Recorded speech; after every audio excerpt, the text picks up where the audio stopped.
ರಾಜ್ಯದವು ಪುಷ್ಣೀತಾಂ ಮಮ ಸದ್ಬುದ್ಧಿಂ ವೃಷ್ಣಿವಾಸಿಷ್ಠವಂಶಜವು ಲಸತು ಶ್ರೀಮದಾನಂದ ತೀರ್ಥೇಂದುರ್ನೋ ಹೃದಂಬರೆ ಯದ್ವಚಶ್ಚಂದ್ರಿಕಾ ಸ್ವಾಂತಸಂತಾಪಂ ವಿನಿಕೃಂತತಿ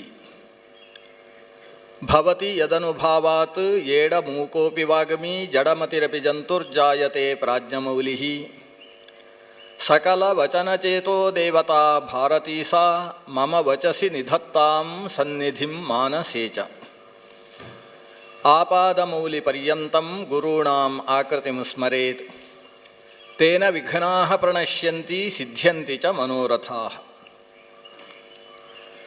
ನಾರಾಯಣಂ ಸುರಗುರುಂ ಜಗದೇಕನಾಥಂ ಭಕ್ತಪ್ರಿಯಂ ಸಕಲಲೋಕನಮಸ್ಕೃತಂಚ ತ್ರಿಗುಣ್ಯವರ್ಜಿತಮಜಂ ವಿಭುಂ ಆದ್ಯಮೀಶಂ ವಂದೇ ಭವಘ್ನಂ ಅಮರಾಸುರಸಿದ್ಧವಂದ್ಯಂ ನಾರಾಯಣಂ ನಮಸ್ಕೃತ್ಯ ನರಂಚೈವ ನರೋತ್ತಮಂ ದೇವೀಂ ಸರಸ್ವತೀಂ ವ್ಯಾಸಂ ತತೋ ಜಯಮುದೀರಯೇತ್.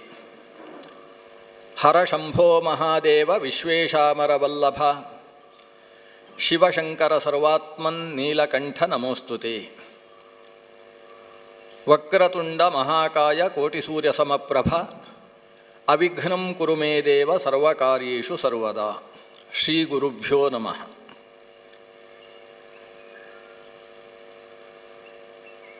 ಕ್ಷೇತ್ರ ಸನ್ನಿಹಿತನಾದ ಮಹಾಲಿಂಗೇಶ್ವರನ ಪಾದಾರವಿಂದಕ್ಕೆ, ಮಹಾಗಣಪತಿಯ ಸನ್ನಿಧಾನಕ್ಕೆ ಭಕ್ತಿಯ ಸಾಷ್ಟಾಂಗ ಪ್ರಣಾಮಗಳನ್ನು ಅರ್ಪಿಸಿಕೊಂಡು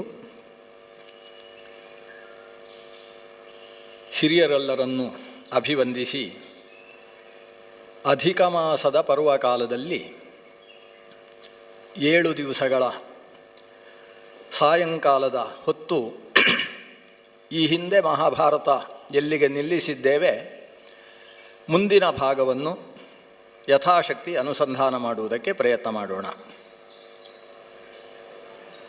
ಅಧಿಕ ಮಾಸ ಅನ್ನುವ ಒಂದು ವಿಶೇಷತೆ ಈ ಕಾಲಕ್ಕಿದೆ. ಮಾಸ ಸಾಮಾನ್ಯವಾಗಿ ಬರ್ತಾನೇ ಇರ್ತದೆ, ಒಂದಾದ ಮೇಲೆ ಒಂದು ಮಾಸ ಅಂತೇಳಿ. ಗಂಟೆ ಹೇಗೆ ಒಂದು ಚಕ್ರ ತಿರುಗಿದರೆ 12 ಗಂಟೆಯಾದದ್ದು ಮತ್ತೆ 1 ಗಂಟೆ ಆಗ್ತದೋ ಹಾಗೆ ಕಾಲ ತಿರುಗ್ತಾ ಇರುತ್ತದೆ. 33 ತಿಂಗಳಿಗೆ ಒಂದು ಬಾರಿ ಒಂದೇ ಮಾಸ 2ನೇ ಬಾರಿ ಬರುವಂತಹ ಒಂದು ವಿಶೇಷತೆ ಒದಗಿ ಬರ್ತದೆ. ಇದಕ್ಕೆ ಕಾರಣ ಸೂರ್ಯ ಮತ್ತು ಚಂದ್ರರ ಚಲನೆಯಲ್ಲಿರ್ತಕ್ಕಂತಹ ವೈಲಕ್ಷಣ್ಯ. ಸೂರ್ಯನ ಚಲನೆ ಕರಾರುವಾಕ್. ಅವನು ಸರಿಯಾಗಿ 365 ಕಾಲು ದಿವಸಕ್ಕೆ ಸರಿಯಾಗಿ ರಾಶಿಚಕ್ರಕ್ಕೆ ಪ್ರದಕ್ಷಿಣೆ ಬಂದು ಬಿಡುತ್ತಾನೆ. ಆದರೆ ಚಂದ್ರನ ವ್ಯವಸ್ಥೆ ಹಾಗಿಲ್ಲ. ಚಂದ್ರನ ಚಲನೆಯಲ್ಲಿ ಕೆಲವು ವ್ಯತ್ಯಾಸಗಳಿದ್ದಾವೆ. ಆತ 354 ದಿವಸಕ್ಕೇ ಒಂದು ತನ್ನ ಸಮಗ್ರ ಚಲನೆಯನ್ನು ಮುಗಿಸಿಬಿಡುತ್ತಾನೆ. ಆತನ 354 ದಿವಸಕ್ಕೆ ಚಂದ್ರನ ಲೆಕ್ಕಾಚಾರದ ಪ್ರಕಾರ, ಚಾಂದ್ರಮಾನದ ಪ್ರಕಾರ 1 ವರ್ಷ ಆಗಿಬಿಡ್ತದೆ. ಹಾಗಾಗಿ ಸೂರ್ಯನ ಲೆಕ್ಕ ಮತ್ತು ಚಂದ್ರನ ಲೆಕ್ಕಕ್ಕೆ ಯಾವಾಗ 11 ದಿವಸದಷ್ಟು ವ್ಯತ್ಯಾಸ ಬಂತೋ, ಇದು 2 ತಿಂಗಳು, 2 ವರ್ಷ ದಾಟಿ 3ನೇ ವರ್ಷ ಹತ್ತಿರ ಬಂದಾಗ 1 ತಿಂಗಳಷ್ಟು ವ್ಯತ್ಯಾಸ ಬಂದುಬಿಡುತ್ತದೆ. ಯಾವಾಗ ಸೌರಮಾನಕ್ಕೂ ಚಾಂದ್ರಮಾನಕ್ಕೂ 1 ತಿಂಗಳಷ್ಟು ವ್ಯತ್ಯಾಸ ಬಂತೋ ಆವಾಗ ಒಂದು ಚಾಂದ್ರ ಮಾಸದಲ್ಲಿ ಸೂರ್ಯ ಸಂಕ್ರಾಂತಿಯೇ ಇಲ್ಲ ಅಂತಕ್ಕಂತಹ ಪ್ರಸಂಗ ಬರ್ತದೆ. 1 ತಿಂಗಳಲ್ಲಿ ಸೂರ್ಯನ ಸಂಕ್ರಾಂತಿಯೇ ಇಲ್ಲ ಅಂತ. ಅಸಂಕ್ರಾಂತ ದ್ವಿಸಂಕ್ರಾಂತ ಅಧಿಮಾಸ ಇತಿ ಸ್ಮೃತಃ ಅಂತ. ಯಾವಾಗ ಸಂಕ್ರಾಂತಿಯೇ ಇಲ್ಲ ಅಂತ ಒಂದು ಮಾಸ ಆಯಿತೋ ಆ ಮಾಸವನ್ನು ಅಧಿಕ ಮಾಸ ಅಂತ ಶಾಸ್ತ್ರದಲ್ಲಿ ಆದೇಶ ಮಾಡಿದರು. ಅದಕ್ಕೆ ಲೆಕ್ಕ ಇಲ್ಲ. ಆ ವರ್ಷದಲ್ಲಿ 13 ತಿಂಗಳ 1 ವರ್ಷ. ಚಾಂದ್ರಮಾನದ ಪ್ರಕಾರ ಚಾಂದ್ರ ಯುಗಾದಿಯಿಂದ ಮುಂದಿನ ಯುಗಾದಿಗೆ ಮಾಮೂಲಿಯಾಗಿ 354 ದಿವಸ ಇತ್ತು ಅಂತಾದರೆ ಈ ವರ್ಷ ಸುಮಾರು 383 ದಿವಸಗಳಷ್ಟು ದೀರ್ಘಕಾಲದ 1 ವರ್ಷ ಬಂದುಬಿಡ್ತದೆ. ಈ ದೀರ್ಘ ವರ್ಷದಲ್ಲಿ ಯಾವ ಮಾಸ ಮತ್ತೆ 2ನೇ ಬಾರಿ ಬರ್ತದೋ, ಅಧಿಕವಾಗಿ ಸೇರಿಕೊಳ್ತದೋ ಅಂಥದ್ದನ್ನು ಪುರುಷೋತ್ತಮ ಮಾಸ ಅಂತ ಶಾಸ್ತ್ರದಲ್ಲಿ ವ್ಯವಹರಿಸಿದ್ದಾರೆ. ಇದಕ್ಕೆ ಕಾರಣವನ್ನು ಬಹಳ ಸ್ವಾರಸ್ಯಕರವಾಗಿ ಶಾಸ್ತ್ರ ಹೇಳ್ತದೆ. ಈ ಮಾಸ ಅಂತೇಳಿದರೆ ಬರೀ ಕಾಲ ಅಲ್ಲ, ಕಾಲಕ್ಕೆ ಸಂಬಂಧಪಟ್ಟ ದೇವತಾ ಶಕ್ತಿಗಳಿದ್ದಾವೆ. ಆ ಕಾಲನಿಯಾಮಕ ದೇವತೆಗಳು ಹೋಗಿ ಭಗವಂತನ ಹತ್ರ ಹೇಳಿಕೊಂಡ್ರಂತೆ, ನಮ್ಮದು ಈ ಅಧಿಮಾಸ ಅಂತೇನಿದೆ ಇದಕ್ಕೆ ನಿನ್ನ ಯಾವ ರೂಪವೂ ನಿಯಾಮಕವಾಗಿಲ್ಲ. ಚೈತ್ರ ಮಾಸ ಅಂತಿದೆ, ವೈಶಾಖ ಅಂತಿದೆ. ಚೈತ್ರ ಮಾಸಕ್ಕೆ ವಿಷ್ಣು ಅನ್ನುವ ಭಗವಂತನ ರೂಪ ನಿಯಾಮಕವಾಗಿದೆ, ವೈಶಾಖ ಮಾಸಕ್ಕೆ ಮಧುಸೂದನ ಅಂತ ಭಗವಂತನ ರೂಪ ನಿಯಾಮಕವಾಗಿದೆ. ಆದರೆ ಈ ಒಂದು ಅಧಿಕವಾದ ಮಾಸ ಇದೆ ಅಲ್ಲ, ಮಲ ಮಾಸ ಇದೆ ಅಲ್ಲ, ಇದಕ್ಕೆ ಒಬ್ಬ ನಿಯಾಮಕ ಸ್ವರೂಪ ಇಲ್ಲ. ಹಾಗಾಗಿ ಇಲ್ಲಿ ಯಾವ ಒಳ್ಳೆಯ ಕೆಲಸವೂ ನಡೆಯುವುದಿಲ್ಲ, ಮದುವೆ ನಡೆಯುವುದಿಲ್ಲ. ಬೇರೆ ಯಾವುದೇ ಪೂರ್ವಾಪರ ಕರ್ಮಗಳಲ್ಲಿ ಪೂರ್ವಕರ್ಮ ಅಂತ ಯಾವುದನ್ನು ಕರಿತೇವೆ ಅಂತಹ ಕರ್ಮಗಳಿಗೆ ಪ್ರಶಸ್ತವಲ್ಲದ ಕಾಲ ಅಂತ ಕರೆದು ಬಿಟ್ಟಿದ್ದಾರೆ. ಈ ಕಾಲವನ್ನು ಜನರ ಉಪಯೋಗಕ್ಕೆ ಆಗುವ ಹಾಗೆ ಏನಾದರೂ ಶ್ರೇಯಸ್ಸಿನ ಸಾಧನೆಗೆ ಬೇಕಾಗಿ ನೀನು ರೂಪಿಸಬೇಕು ಅಂತ ಅಧಿಕ ಮಾಸದ ದೇವತೆಗಳು ಭಗವಂತನಲ್ಲಿ ಹೋಗಿ ಪ್ರಾರ್ಥಿಸಿದ್ರಂತೆ. ಆವಾಗ ಭಗವಂತ ಈ ಸಂದರ್ಭದಲ್ಲಿ ಅಗ್ನಿಯಲ್ಲಿ ವಿಶೇಷ ಯಜ್ಞ ಕರ್ಮಗಳಿಗಾಗಲಿ ಅಥವಾ ವಿವಾಹ ಉಪನಯನ ಮೊದಲಾದಂತಹ ವಿಜೃಂಭಣೆಯ ಕಾರ್ಯಕ್ರಮಗಳಿಗಾಗಲಿ ಅವಕಾಶ ಇಲ್ಲ. ಇದು ಅಧಿಕ ಮಲಮಾಸ. ಆದರೆ ಮನುಷ್ಯನ ಶ್ರೇಯಸ್ಸಿರುವುದು ಜ್ಞಾನದ ಸ್ವರೂಪದಲ್ಲಿ. ಆತ ಯಥಾಶಕ್ತಿ ಜ್ಞಾನ ಸಂಪಾದನೆ ಮಾಡುವುದಕ್ಕೆ ಸಂಬಂಧಪಟ್ಟ ಕಾಲ ಇದು. ಈ ಕಾಲದಲ್ಲಿ ಯಾರು ಹೆಚ್ಚು ಹೆಚ್ಚು ಶಾಸ್ತ್ರಾಧ್ಯಯನದಲ್ಲಿ ತೊಡಗಿಸಿಕೊಂಡು ಶಾಸ್ತ್ರ ವಿಮರ್ಶೆಯನ್ನು ನಡೆಸಿ ಹೆಚ್ಚು ಅಧ್ಯಯನ ಮಾಡ್ತಾನೆ, ಅವನಿಗೆ ಅಶ್ವಮೇಧ ತುಲ್ಯವಾದಂತಹ ಫಲ ಇದೆ ಅಂತ ತಾನು ತನ್ನ ಪುರುಷೋತ್ತಮ ಅನ್ನುವ ರೂಪವನ್ನು ಆ ಮಾಸಕ್ಕೆ ನಿಯಾಮಕವನ್ನಾಗಿ ಇಟ್ಟು ಆ ಮಾಸಕ್ಕೆ ಅನುಗ್ರಹಿಸಿದ ಅಂತ ಪುರಾಣದ ಒಂದು ಕಥೆ.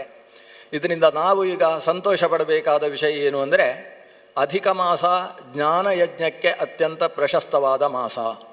ಆ ಕಾರಣದಿಂದ ಇವತ್ತು ಮಹಾಲಿಂಗೇಶ್ವರನ ಸನ್ನಿಧಾನದಲ್ಲಿ ನಾವು ಅಧಿಕ ಮಾಸದ 7 ದಿವಸಗಳ ಕಾಲಾವಧಿಯಲ್ಲಿ ಒಂದಿಷ್ಟು ಮಹಾಭಾರತದ ಶ್ರೀಕೃಷ್ಣನ ಪಾರಮ್ಯದ ಚಿಂತನೆ, ಅದರ ಜೊತೆಗೆ ಯಕ್ಷಗಾನ, ತಾಳಮದ್ದಲೆ ಇತ್ಯಾದಿ ವಿಧಾನಗಳ ಮೂಲಕ ಒಂದಷ್ಟು ಶಾಸ್ತ್ರಾರ್ಥ ತತ್ವಗಳ ವಿಮರ್ಶೆಯನ್ನು ನಡೆಸುವಂತಹ ಒಂದು ಅವಕಾಶವನ್ನು ನಮ್ಮ ಇಲ್ಲಿಯ ಈಶ್ವರ ಭಟ್ಟರ ಕುಟುಂಬ ನಮಗೆ ಅನುಗ್ರಹಿಸಿದೆ.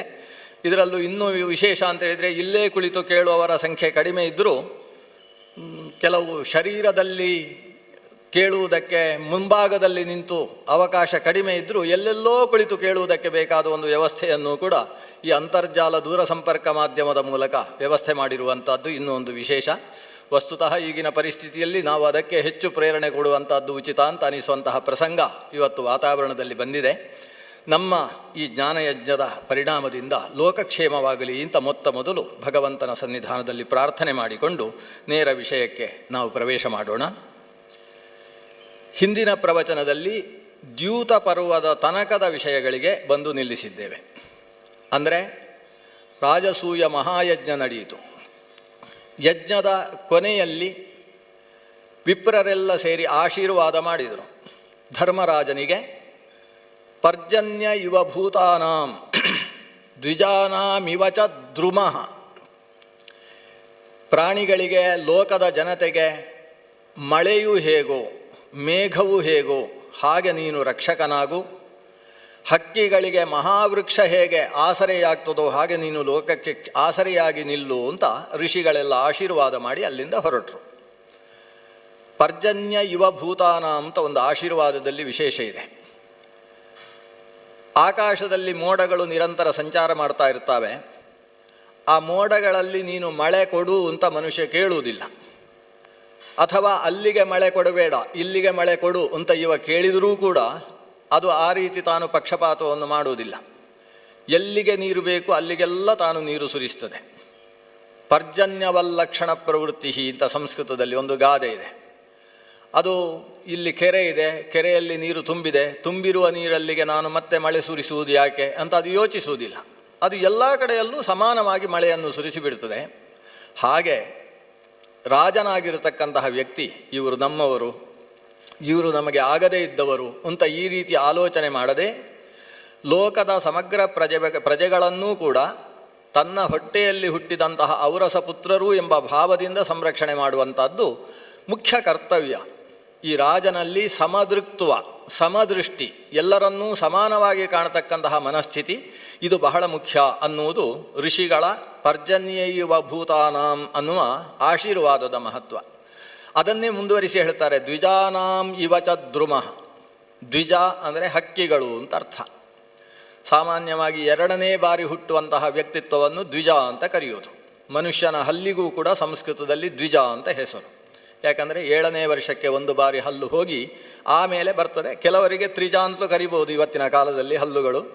ಆದರೆ ಹಲ್ಲನ್ನು ದ್ವಿಜ ಅಂತ ಕರೀತಾರೆ, ಹಕ್ಕಿಗಳನ್ನು ದ್ವಿಜ ಅಂತ ಕರೀತಾರೆ. ಯಾಕಂದರೆ ಹಕ್ಕಿಗಳು ಮೊದಲು ಮೊಟ್ಟೆಯಾಗಿ ಹುಟ್ಟಿ ಮೊಟ್ಟೆಯಿಂದ 2ನೇ ಬಾರಿ ಹುಟ್ಟಿ ಬರುವುದರಿಂದ ಅವುಗಳು ದ್ವಿಜಗಳು.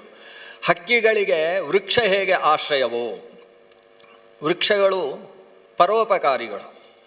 ತಾವು ತಮಗೋಸ್ಕರ ಬದುಕತಕ್ಕಂಥವುಗಳಲ್ಲ.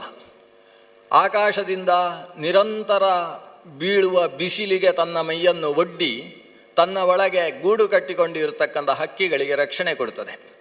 ತನ್ನಲ್ಲಿ ಹಣ್ಣುಗಳನ್ನು ತಾನು ಬೆಳೆಸಿದರೂ ಕೂಡ ಅದನ್ನು ಹೊತ್ತುಕೊಂಡು ನಿಲ್ಲುವುದು ಯಾಕೆ ಅಂದರೆ, ಯಾರಾದರೂ ಮನುಷ್ಯ ಬಂದು ಕತ್ತಿಕಳೆ ಹಾಕಿ ಎಳೆದು ಹಲಸಿನ ಹಣ್ಣು ತೆಗೊಂಡು ಹೋಗಿ ತಿನ್ನಲಿ ಅಂತ. ತಾನು ಅಷ್ಟು ಭಾರವನ್ನು ಹೊತ್ತು ನಿಂತದ್ದು ಇನ್ನೊಬ್ಬರ ಉಪಕಾರಕ್ಕೋಸ್ಕರ. ಬದುಕಿರುವಲ್ಲಿಯ ತನಕವೂ ಕೂಡ ತಾನು ಮತ್ತೊಬ್ಬರ ಉಪಕಾರವನ್ನೇ ಮಾಡಿ ಸತ್ತ ಮೇಲೆಯೂ ಕೂಡ ಒಣಗಿ ಉರುವಲಾಗಿ ಮನುಷ್ಯನಿಗೆ ಅನ್ನವನ್ನು ಬೇಯಿಸಿಕೊಡುವಂತಹ ಉಪಕಾರವನ್ನು ಮಾಡುವಂತಹ ಚೇತನ ಅದು ವೃಕ್ಷ ಚೇತನ. ಮಹಾದ್ರುಮ ಹೇಗೆ ಸರ್ವೋಪಕಾರಿಯಾಗಿರ್ತದೋ ಹಾಗೆ ನೀನು ದೊಡ್ಡ ವೃಕ್ಷವಾಗಿ ಎಲ್ಲರಿಗೆ ಆಸರೆಯಾಗಿರು ಅಂತ ಋಷಿಗಳೆಲ್ಲ ಧರ್ಮರಾಜನಿಗೆ ಆಶೀರ್ವಾದ ಮಾಡಿ ಹೊರಟರು. ಋಷಿಗಳೆಲ್ಲ ಹೊರಟ ಮೇಲೆಯೂ ನಿಂತವರು ಅಂತೇಳಿದರೆ ವೇದವ್ಯಾಸ ಮಹರ್ಷಿಗಳು ಮತ್ತು ಭಗವಂತ ಕೃಷ್ಣ. ಸುಮಾರು 4 ತಿಂಗಳುಗಳ ತನಕ ಇದ್ದರು. ರಾಜಸೂಯ ಮಹಾಯಜ್ಞವನ್ನು ಮುಗಿಸಿದ ನಂತರ 4 ತಿಂಗಳ ತನಕ ಈ ಮಹರ್ಷಿಗಳು ವೇದವ್ಯಾಸರು ಮತ್ತು ಭಗವಂತ ಕೃಷ್ಣ ಈ ಇಂದ್ರಪ್ರಸ್ಥದಲ್ಲೇ ಉಳಿದುಕೊಂಡಿದ್ದರು. ಅದೊಂದು ದಿವಸ ಇಂದ್ರಪ್ರಸ್ಥದ ಮಯಸಭೆ, ಎಲ್ಲರಿಗೂ ಅತ್ಯಂತ ಆಶ್ಚರ್ಯವನ್ನು ಹುಟ್ಟಿಸಿರತಕ್ಕಂತಹ ಇಂದ್ರಪ್ರಸ್ಥದ ಕಿರೀಟಪ್ರಾಯವಾದಂತಹ ಸಭೆ. ಆ ಸಭೆಯಲ್ಲಿ ಭಗವಂತ ಕೃಷ್ಣ ತನ್ನ 16,108 ಪತ್ನಿಯರ ಜೊತೆಗೆ ಉಪವಿಷ್ಟನಾಗಿದ್ದಾನೆ. ಅದು ಆ ಸಭೆಯಲ್ಲಿ ಪ್ರವಚನ ಎಲ್ಲ ಮಾಡಬೇಕಾದರೆ ಜನ ಸೇರಿಸುವುದಕ್ಕೆ ಕಷ್ಟ ಇಲ್ಲ. ಕೃಷ್ಣನನ್ನು ಒಬ್ಬನನ್ನು ಕರೆದರೆ ಸಾಕು. ಅವನ ಸಮಗ್ರ ಕುಟುಂಬ ಆಗಮಿಸಿದೆ. ಅಷ್ಟೂ ಜನರ ಜೊತೆಯಲ್ಲಿ ಪಾರ್ವತೀ ಸಮೇತರಾಗಿ ಪಂಚಪಾಂಡವರು ಉಪವಿಷ್ಟರಿದ್ದಾರೆ. ಸುಭದ್ರಾದೇವಿಯೂ ಕೂಡ ಅಲ್ಲಿ ಆಗಮಿಸಿದ್ದಾಳೆ. ಪಾಂಡವರ ಪಾಂಚಾಲಕ್ಕೆ ಸಂಬಂಧಪಟ್ಟಂತಹ ಸಮಗ್ರ ಕುಟುಂಬವೂ ಕೂಡ ಅಲ್ಲಿ ಸನ್ನಿಹಿತವಾಗಿದೆ. ವೇದವ್ಯಾಸರು ಪ್ರಧಾನ ಆಸನದಲ್ಲಿ ಬಂದು ಕುಳಿತಿದ್ದಾರೆ. ಅವರಲ್ಲಿ ಧರ್ಮರಾಜ ಪ್ರಶ್ನಿಸ್ತಾ ಇದ್ದಾನೆ. ಈ ನಮ್ಮ ಯಾಗದ ಕೊನೆಯಲ್ಲಿ ಅನೇಕ ದುರ್ನಿಮಿತ್ತಗಳು ನಡೆದು ಹೋದವು ಅಂತ ನಾರದರು ಮೊನ್ನೆ ಬಂದವರು ಹೇಳಿದರು. ಅಪಶಕುನಗಳು ಘಟಿಸಿದ್ದಾವೆ.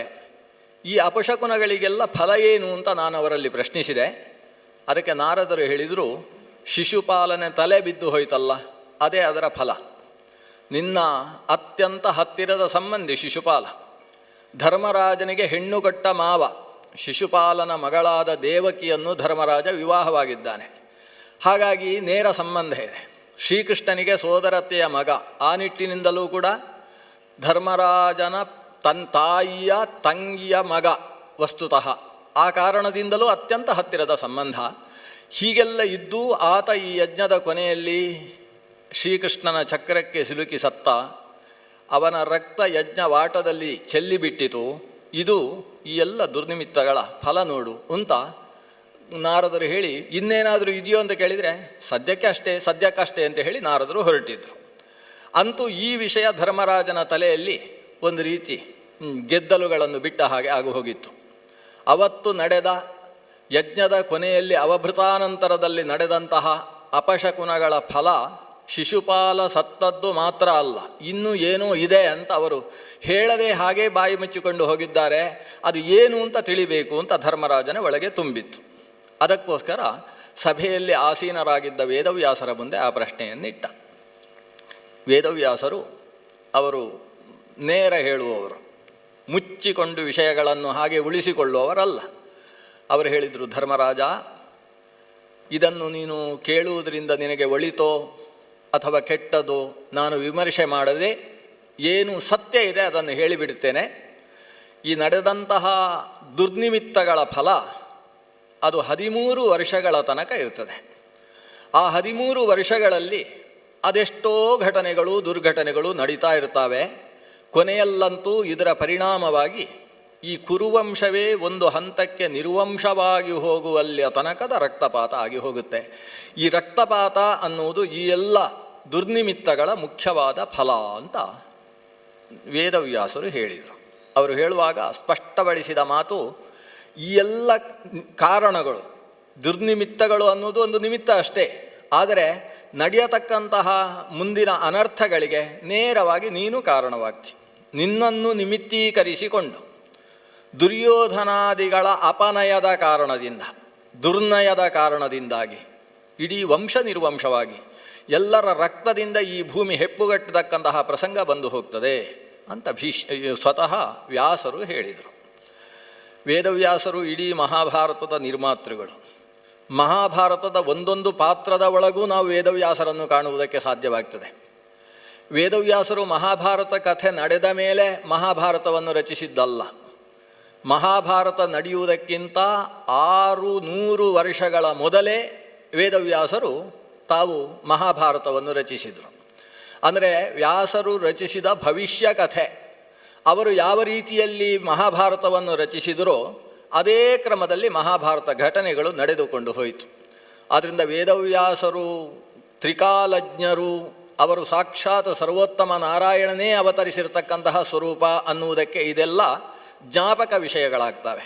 ಕೋಹ್ಯನ್ಯ ಪುಂಡರೀಕಾಕ್ಷಾತ್ ಮಹಾಭಾರತ ಕೃತ್ ಭವೇತ್. ಪುಂಡರೀಕಾಕ್ಷನನ್ನು ಬಿಟ್ಟು ಇನ್ಯಾರಪ್ಪ ಈ ಮಹಾಭಾರತದಂಥ ಗ್ರಂಥವನ್ನು ರಚಿಸುವುದಕ್ಕೆ ಸಾಧ್ಯ? ಆ ಪುಂಡರೀಕಾಕ್ಷನೇ ತಾನು ಸ್ವತಃ ಆವಿರ್ಭವಿಸಿ ಮಹಾಭಾರತವನ್ನು ಪೂರ್ವಭಾವಿಯಾಗಿ ರಚಿಸಿ ಆ ಕ್ರಮದಲ್ಲೇ ಕಥೆ ನಡೆದುಕೊಂಡು ಹೋಗ್ತದೆ.